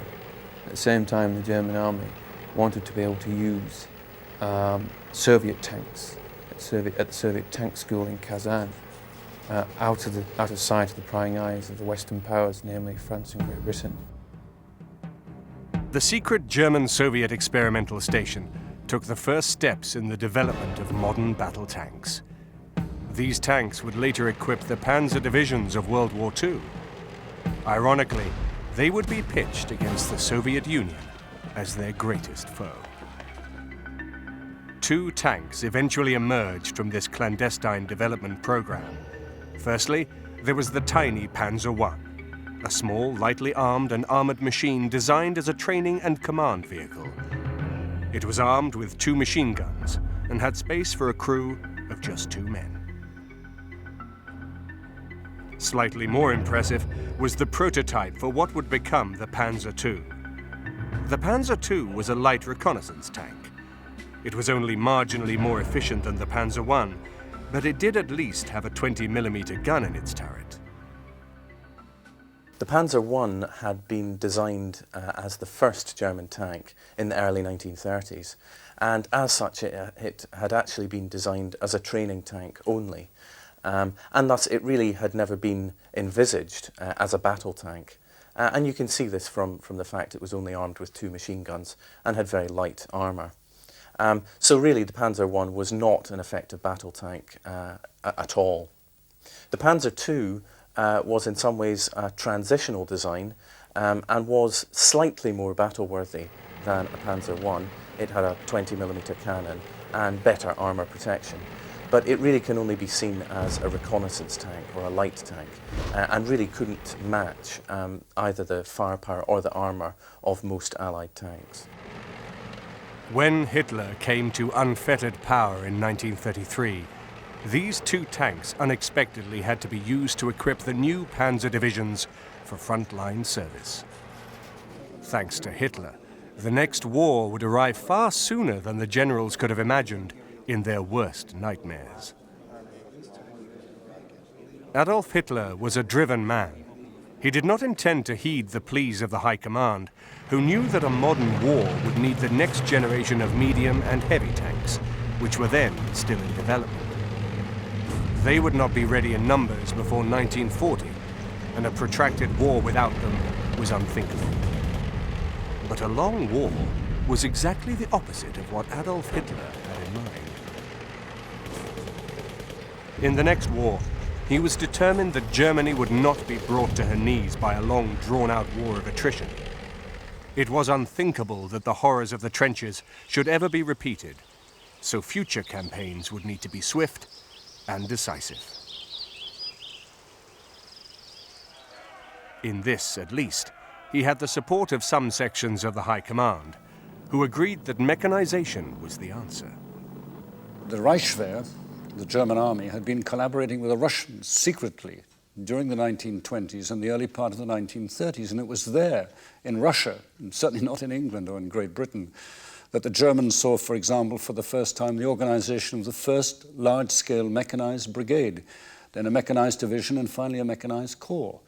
And the other thing the Germans were able to do was actually to exercise with their tanks, which was not possible elsewhere because of the Treaty of Versailles. In parallel with the development of the first tanks came the new tactical doctrine which would transform the face of warfare, Blitzkrieg. In the 20s and 30s, Germany developed a new approach to battlefield tactics.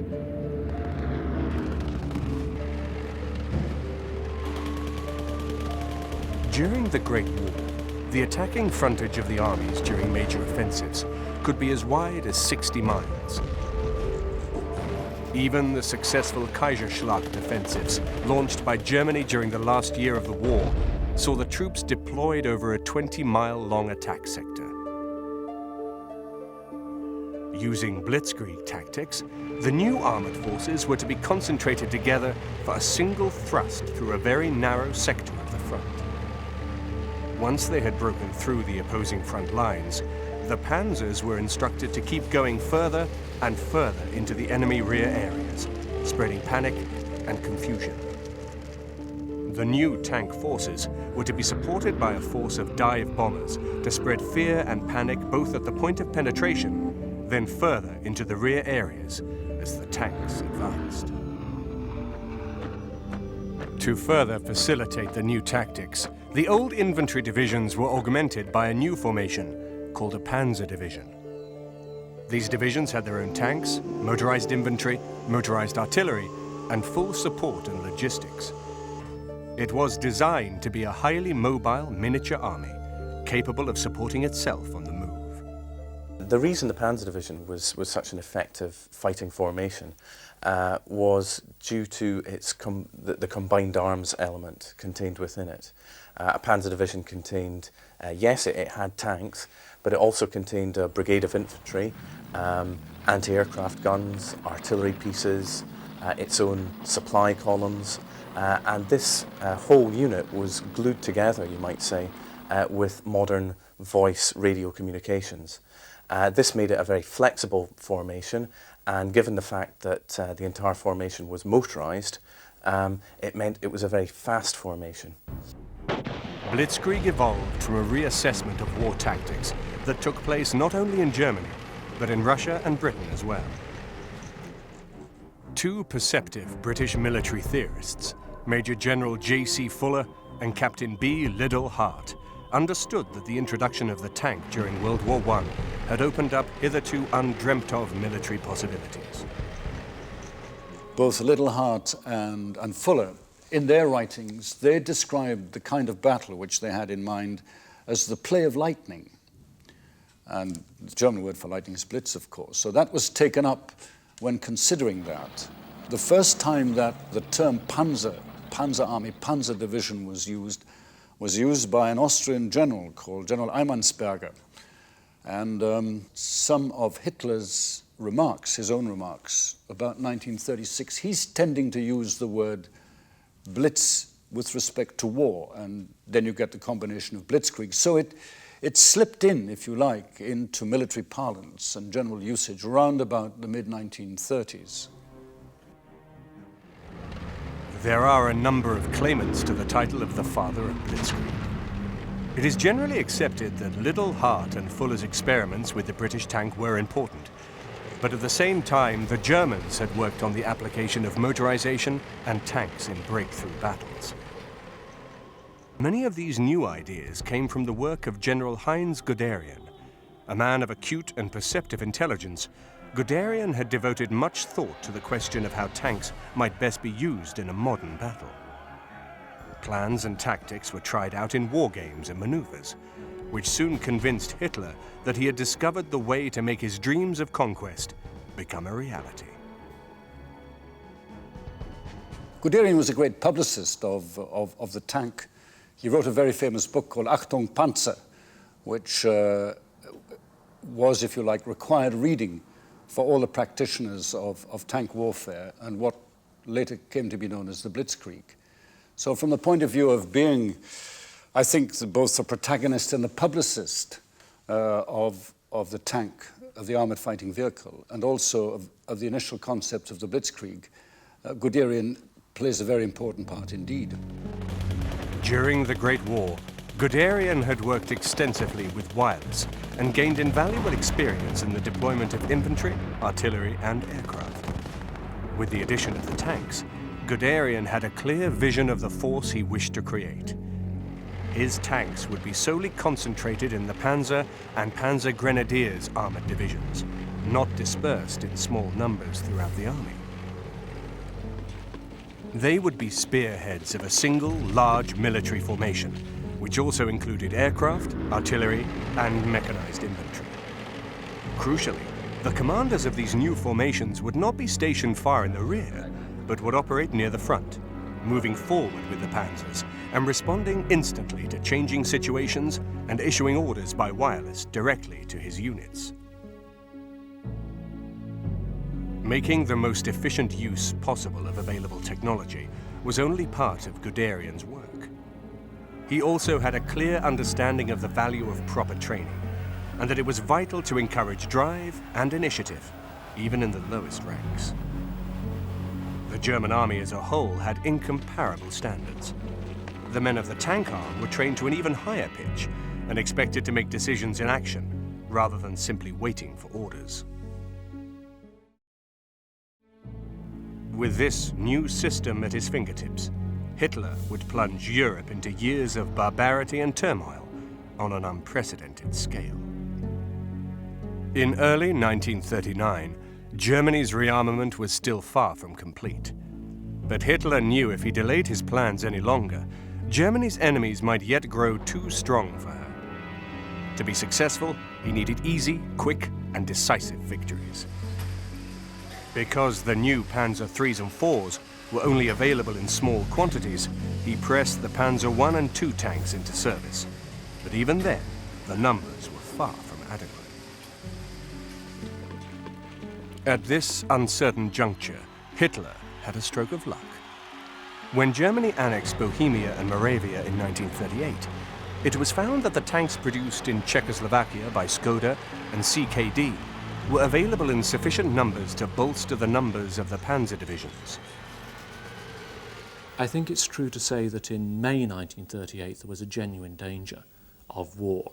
The Czechoslovak armed forces were properly mobilized, and threats which appeared to have been realistic threats were made by the British and the French in particular that seemed to have deterred Adolf Hitler from ordering the commencement of the operation. In September 1938, however, it appears, as one author has remarked, that the British and French, having looked over the precipice and seen the possibility of war, decided, for reasons to do with their unpreparedness, not to make the same threats that they made in May 1938. And this led, of course, to the rather disastrous agreement made at Munich, and indeed precipitated, many historians argue, the outbreak of the Second World War in September 1939. The Czech light tank, the LT-35, was renamed the Panzer 35T and served alongside their Panzer I and II tanks in the light companies, where it outperformed its German counterparts. Of even greater use was the LT-38 light medium tank, which was now taken into German service and renamed as the Panzer 38T. Better still, almost 220 of the 35T and 60 of the 38T tanks were immediately available. With this windfall addition to his tank forces, Hitler was able to carry out his attack on Poland with greater confidence. The Czech tanks, the Panzer 35 and 38T, were very, very important to the German war effort in 1940.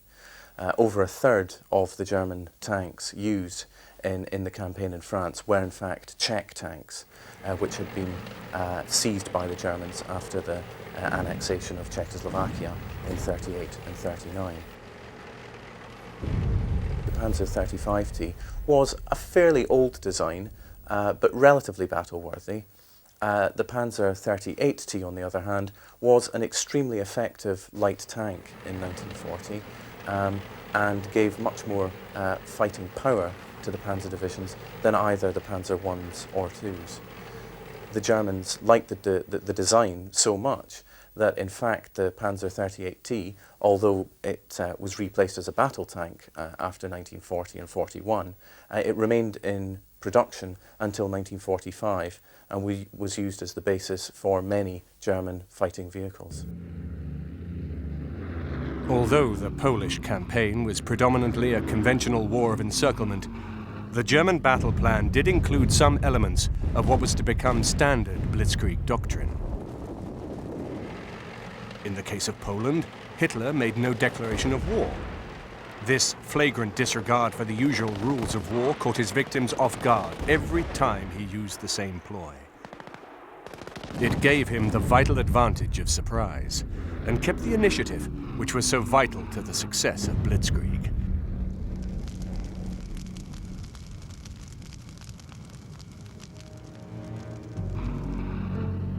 What we now understand as the classic forms of Blitzkrieg was rehearsed against Poland in September 1939 by 26 German infantry divisions, 6 panzer divisions, and 4 light divisions, and 4 motorized divisions. The most important supporting element was, of course, the Luftwaffe. In the initial stages of the attack, the Luftwaffe pounded the Polish defenses and destroyed the Polish Air Force on the ground. Even more importantly, it wreaked havoc with Polish mobilization. The cooperation between air and ground, which became an essential element of the Blitzkrieg technique, was perfected in Poland. Although brilliantly conceived and executed, the overall German strategy was still largely based on the classic German tradition of encirclement and envelopment, which could be carried out by conventional forces, but with the strong influence of the Blitzkrieg elements. By the 16th day of the campaign, Poland's situation was already beyond hope. Endeavoring to hold a thin and overextended front of 2,000 kilometers, the Poles fought with selfless bravery. Even in 1939, the elite of the old-fashioned Polish army was considered to be the mounted cavalry. Galloping fearlessly across the battlefield like ghosts from a lost age, these cavalrymen were committed to the impossible task of charging the German tanks with their lances and sabers. In Germany, there was jubilation and a sense of restored national pride. The nation's virile leader acquired new prestige and laurels from the fatherland, and the Third Reich sensed that it was entering into a glorious new world of its own making. When Hitler visited the Tank Corps soon after the invasion, it was the achievements of the panzer divisions that delighted him most. In return for his huge success, Guderian had lost only 150 men and 700 wounded. The Blitzkrieg elements were falling smoothly into place. The success of the Polish campaign fired Hitler's pride, aggression, and vanity. In the late spring of 1940, it also gave him the confidence for the successful military conquests of Denmark and Norway. By May of that year, Hitler was ready for his greatest gamble to date, the invasion of France. Case Yellow had been repeatedly postponed. The delays, however, were put to good use, and the intensive study of the lessons from the Polish campaign were undertaken. The role of the armored divisions and the other Blitzkrieg components came under particular scrutiny. One of the men eager to discover what improvements could be introduced was Heinz Guderian, one of Hitler's most capable generals. In the short Polish campaign, the Germans had lost a disproportionately high number of the vulnerable Panzer I and II tanks, which accounted for 172 losses from a total of 217. This was clearly cause for concern, but the flow of replacements was beginning to speed up. With the German and Czech works at full stretch, Guderian now had a larger, far more modern tank force. Crucially, the new Mark III and IV tanks were available in good numbers, and the first full-scale experiment in Blitzkrieg tactics could begin. It was to lead to the fall of France. Early in the morning of the 10th of May 1940, Fall Gelb was activated. German forces swung down into the Low Countries, and the term Blitzkrieg was burned into the pages of history. Despite the increase in the number of German tanks, the French still enjoyed a great superiority in military material. The French Air Force was bigger than the German Air Force, and had it been properly deployed, it could easily have blunted the German invasion sufficiently for the Germans to run out of fuel. The huge number of tanks and support vehicles in the panzer divisions consumed enormous quantities of fuel, and the Germans knew that the backup to that first Blitzkrieg thrust would be stretched to its limit. The generals also knew that if they were held at bay for even a couple of weeks, they would run out of both fuel and ammunition. Fuel, and not just fuel, but oils and all the kinds of lubricants which motorised vehicles need, were absolutely essential for armoured divisions and mechanised divisions in the Second World War. Without them, they simply could not go anywhere. One example of this came from the 1940 campaign in France, when French tanks, particularly the Char B, which actually ran on aviation fuel, kept running out of fuel before they could reach the battlefield and had to be constantly refueled. The Germans, on the other hand, using petrol for their engines, were able to actually pull up at French petrol stations and refill their tanks that way. So improvisation could be used to keep an armoured division on the go in certain circumstances, but in other campaigns, such as the desert campaigns or in Russia, fuel could become very short very quickly, and it needed a great deal of logistic planning to enable armoured divisions to continue to advance. Setting aside the supply concerns, the strategy that had eventually been settled upon for the attack was of glittering audacity. A surprise offensive was launched through Holland and Belgium, which it was hoped would draw the British forces northwards away from their French allies, who would hold their defensive positions in the famous Maginot Line. Then, a powerful concentration of German armour would crash through the weakly defended Ardennes region. Without real opposition, this arm of the attack would thrust into France to divide the Allied armies in half. From the outset, the great stratagem worked immaculately, and when Hitler was told, he almost wept for joy. On the 10th day of the campaign, Guderian reached Amiens. The last link between the Allied forces to the north and south was severed, adding still further to the already dire confusion in the chain of command. On the 24th, 4 days later, Hitler issued one of the most controversial orders of the war. For 2 days, he had halted the German tanks outside the town of Dunkirk, where the British army was encircled. This respite prevented a massacre taking place, and the evacuation of the British from Dunkirk was the result. This decision was taken by Hitler mainly because of the fright given to Rommel's 7th Panzer Division on the 21st of May by a British counterattack at Arras. Combined with that fact, or with that rather frightening episode for the Germans, was the fact that Hitler did not want to waste his panzer divisions in heavy street fighting, which was already beginning to develop around Calais. And thus, in some ways, the decision was rational to allow the Air Force to bomb the BEF into submission. It's also important to remember that Hitler really did not believe that the BEF could be saved by sea. He wasn't a naval man and didn't understand what the Royal Navy could actually do. Because of his love of detail, Hitler demanded daily reports from the front line. From there, it seemed that Hitler had gained the mistaken impression that German tank losses were higher than they actually were. He had, it seems, mistaken the number of broken down vehicles in the report as total losses. He therefore decided to allow the Luftwaffe to finish off the British, while his precious tank forces were saved for the final attack on France. On the 20th of June, after just 6 weeks of war, France agreed to sign a demeaning armistice. It was a very successful Blitz campaign. Yes, they broke through in the south. They were able to bring great pressure on the Allied armies. They forced the withdrawal of the British Expeditionary Force to Dunkirk. They encircled the French armies. So from that point of view, it was a success. And it was a success for two reasons. A, it was very carefully planned and brilliantly executed.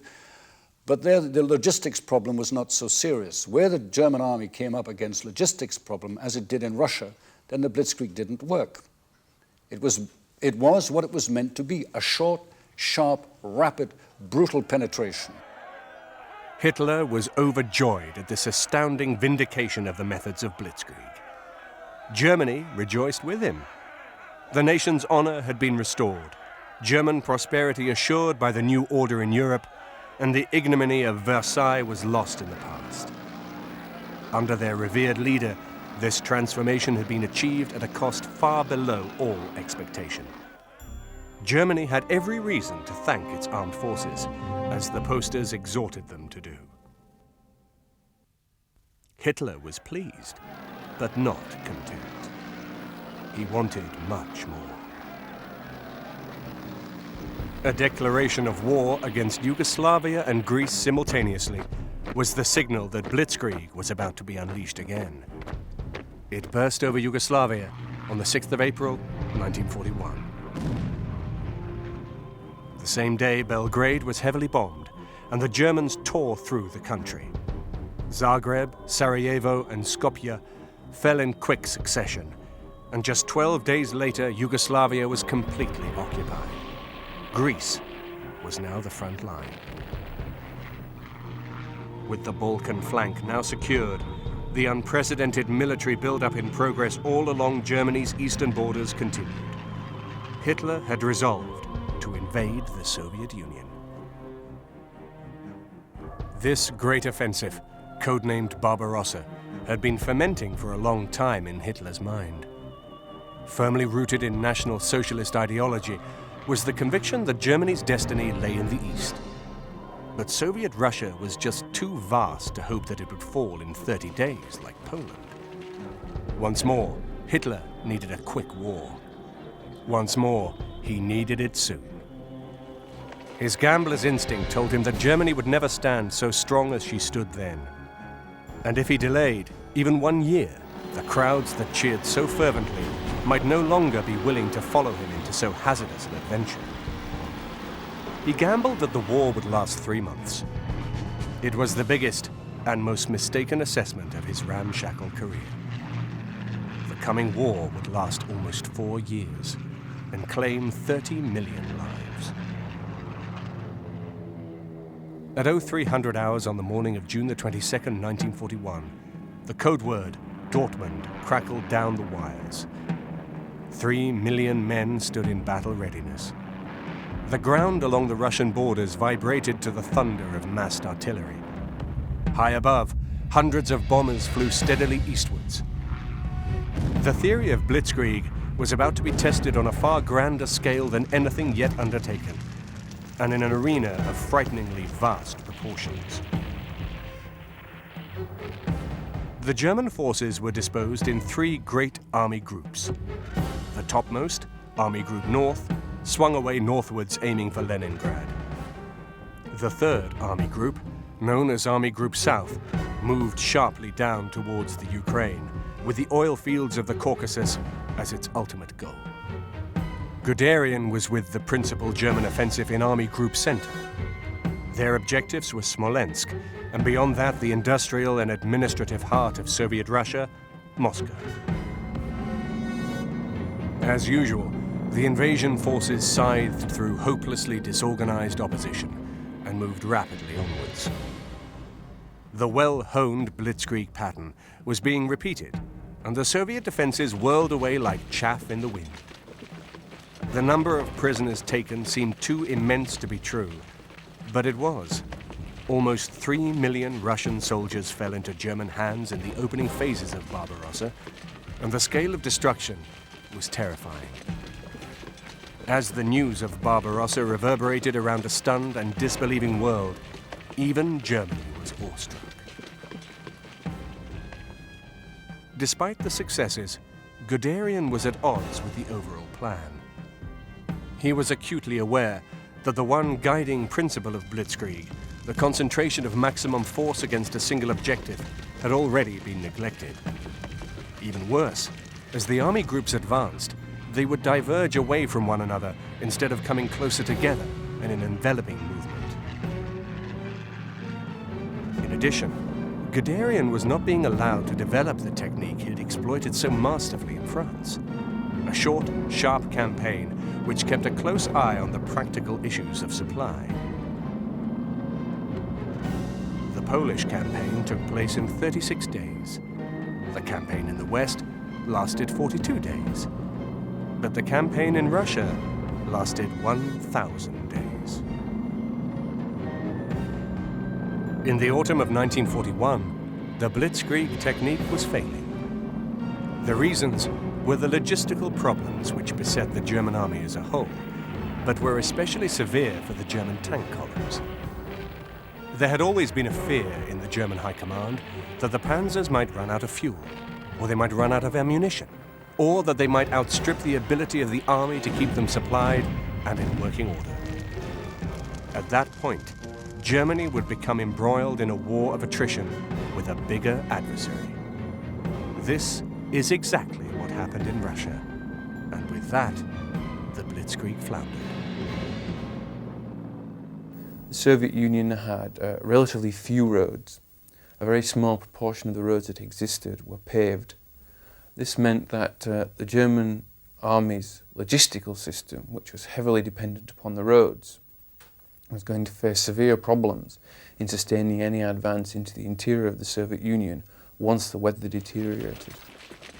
Incredible numbers of prisoners had been taken, and huge quantities of tanks and guns captured or destroyed. Despite this sustained progress, Guderian was increasingly conscious of grounds for unease in the development of the campaign. The unending immensity of the land depressed many soldiers. Lack of mobility, particularly of tracked vehicles, was a severe drawback. There continued to be a huge haul of prisoners, but the German pincers were closing too slowly, allowing large numbers of Red Army troops to get away, and the Red Army appeared to command endless reserves. Most roads were of dirt, which with the sudden rains turned quickly to mud, halting entire columns. The terrain itself was not particularly difficult for the German army to negotiate when the weather was good. But once the weather deteriorated in the autumn and winter of 1941, the nature of the terrain, the forests and the swamps and the poor infrastructure of the Soviet Union ensured that the terrain, the sheer size of the country, would come to work very heavily against the successful advance of the German army. Meanwhile, Hitler was vacillating. Having failed to annihilate the Red Army, his interest turned towards securing the economic prize of the Ukrainian oil wells. To Guderian's dismay, he was diverted from his plan to drive hard and fast for Moscow and ordered south to the Ukraine. His divisions performed outstandingly, helping to take well over 500,000 prisoners and nearly 1,000 tanks. But the crucial moment had passed. The advance to Moscow was resumed at the end of September, but the delay proved to be fatal. Fuel and supplies were delivered through a system that had become stretched beyond its limit, and the lines of communication were enormously overextended. Shortages of every kind impaired the fighting ability of the frontline forces. The vague fears of the generals who had initially harbored doubts were beginning to take the shape of a massive, impending disaster. The advance had been over areas so vast that it was impossible for comprehensive mopping-up operations to be undertaken. Behind the Germans, there lay the huge expanses of territory in which tens of thousands of Red Army troops roamed uncaptured. The Blitzkrieg was a very limited technique. and it could not be universally or permanently applied. And when the Blitzkrieg, in a sense, ran out of steam, ran out of capability, then I think Hitler and the German command faced very serious problems. Blitzkrieg's lifeblood was rapid movement, and the spearheads were now being reduced to a perilously slow crawl. The autumn rains were heavy. In France, there had been proper roads. Here, the highways were vanishing into impassable tracts of mud, in which men, vehicles and horses floundered more and more helplessly. Breakdowns increased, and repairs became extremely difficult to carry out. Guderian had started Barbarossa with 600 tanks. By the middle of November, he was left with just 50 that were operational. As the temperature continued to fall and the unforgiving Russian winter arrived, soldiers now paid dearly for the arrogance that had refused to admit the possibility of anything other than a quick, decisive campaign. Few men had more than summer clothing, and frostbite took an agonizing toll.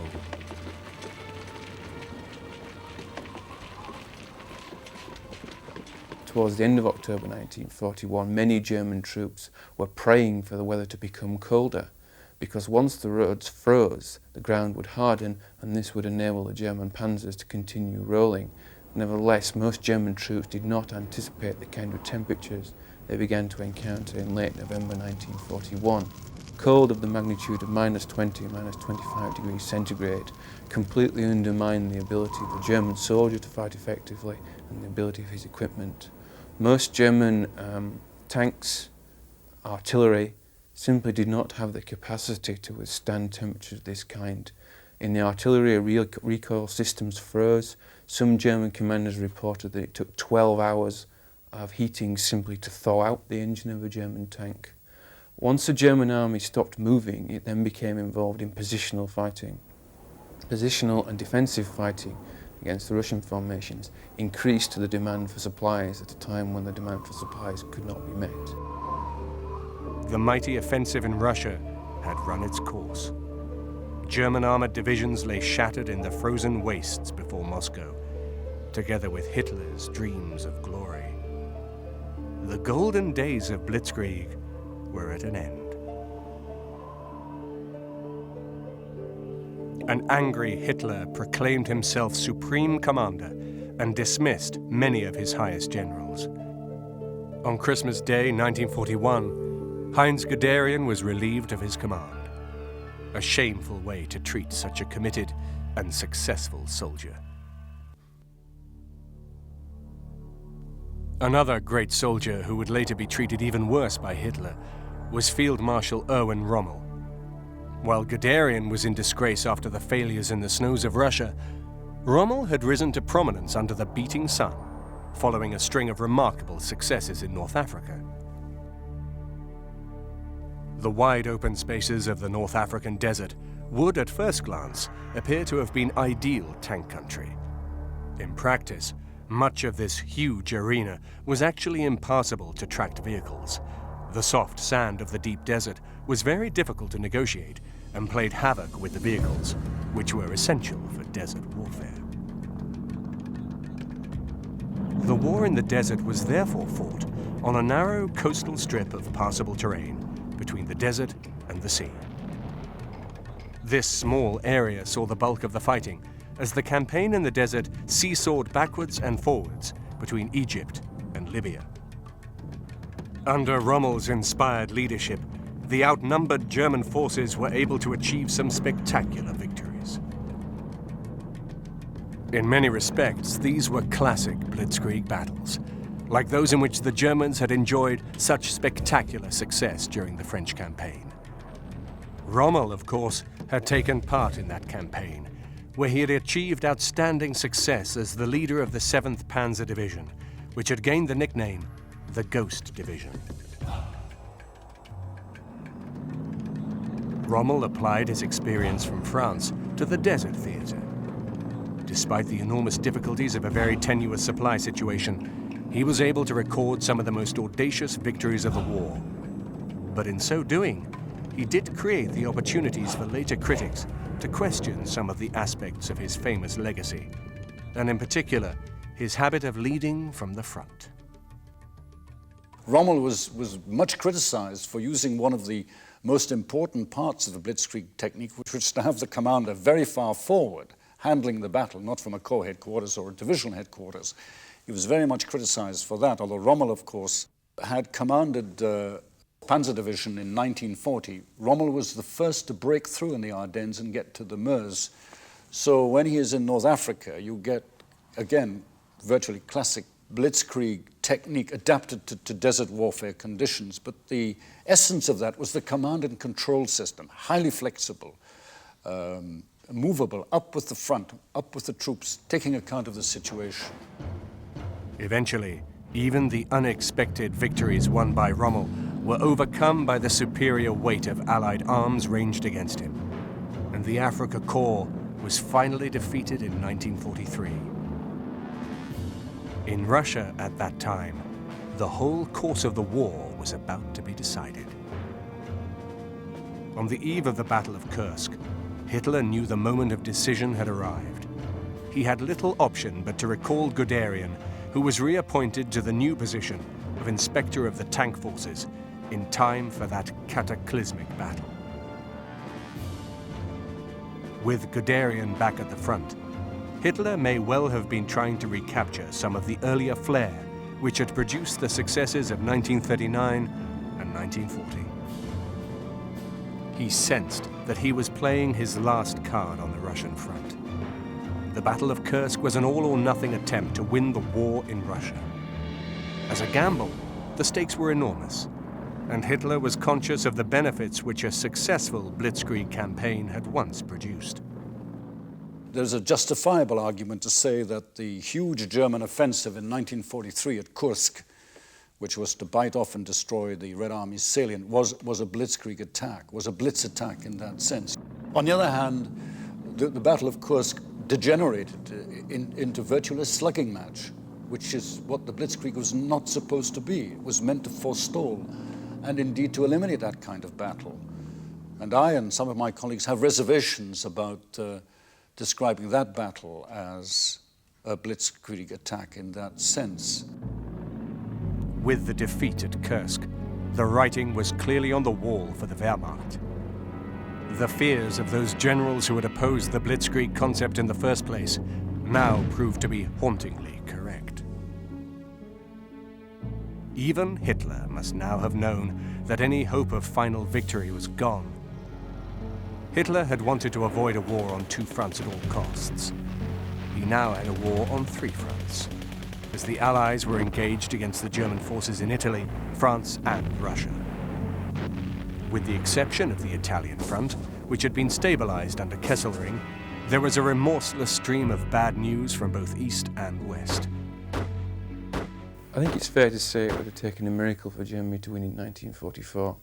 Certainly on the Eastern Front, Germany no longer held a strategic initiative, and indeed throughout 1944 the Red Army was to inflict a series of massive defeats upon the German army.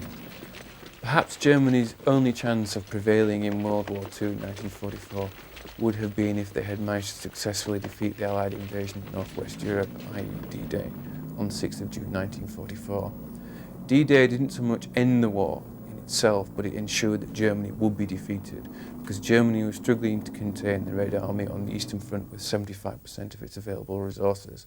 What D-Day ensured was that the remaining 25% would have to be diverted towards fighting the other enemy, namely Britain and the United States. This was a task that Germany was simply not capable of.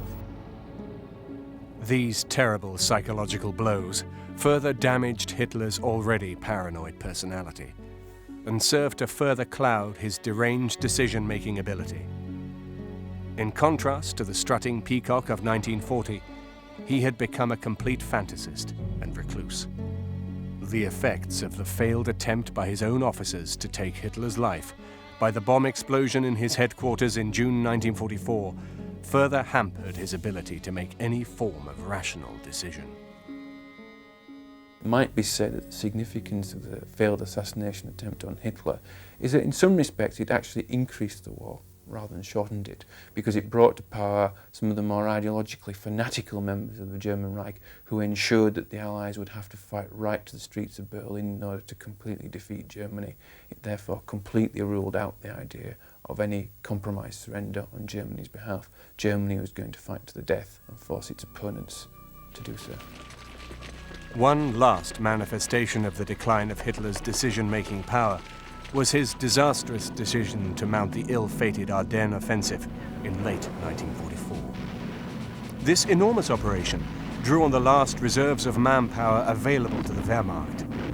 There is little doubt that the High Command would have preferred to see these precious forces which were deployed in the Ardennes thrown against the ominous advances of the Red Army. Now he really was clutching at straws, but once again, it seemed Hitler was harking back to the glory days of the Blitzkrieg. Once again, he hoped that a powerful and unexpected thrust through the Ardennes region, which had led to the former victory over France in 1940, would again bring him glory from the jaws of defeat. This time, he was to be disappointed. Desperately short of both fuel and ammunition, the massive German assault was quickly brought to a standstill by the superior Allied ground forces. And equally quickly, it was ground into submission by the ever-present Allied Air Force. The German attack in 1944, the so-called Ardennes offensive, was meant to be a classic blitzkrieg. And again, it ran out of steam, if you like, for two reasons. It ran out of steam because of logistical problems.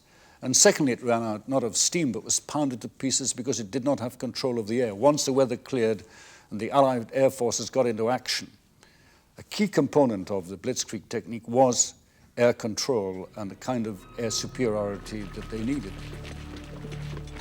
Without control of the air, this last Blitzkrieg did not enjoy the remotest possibility of success. Blitzkrieg had been designed as a fast-moving surprise attack.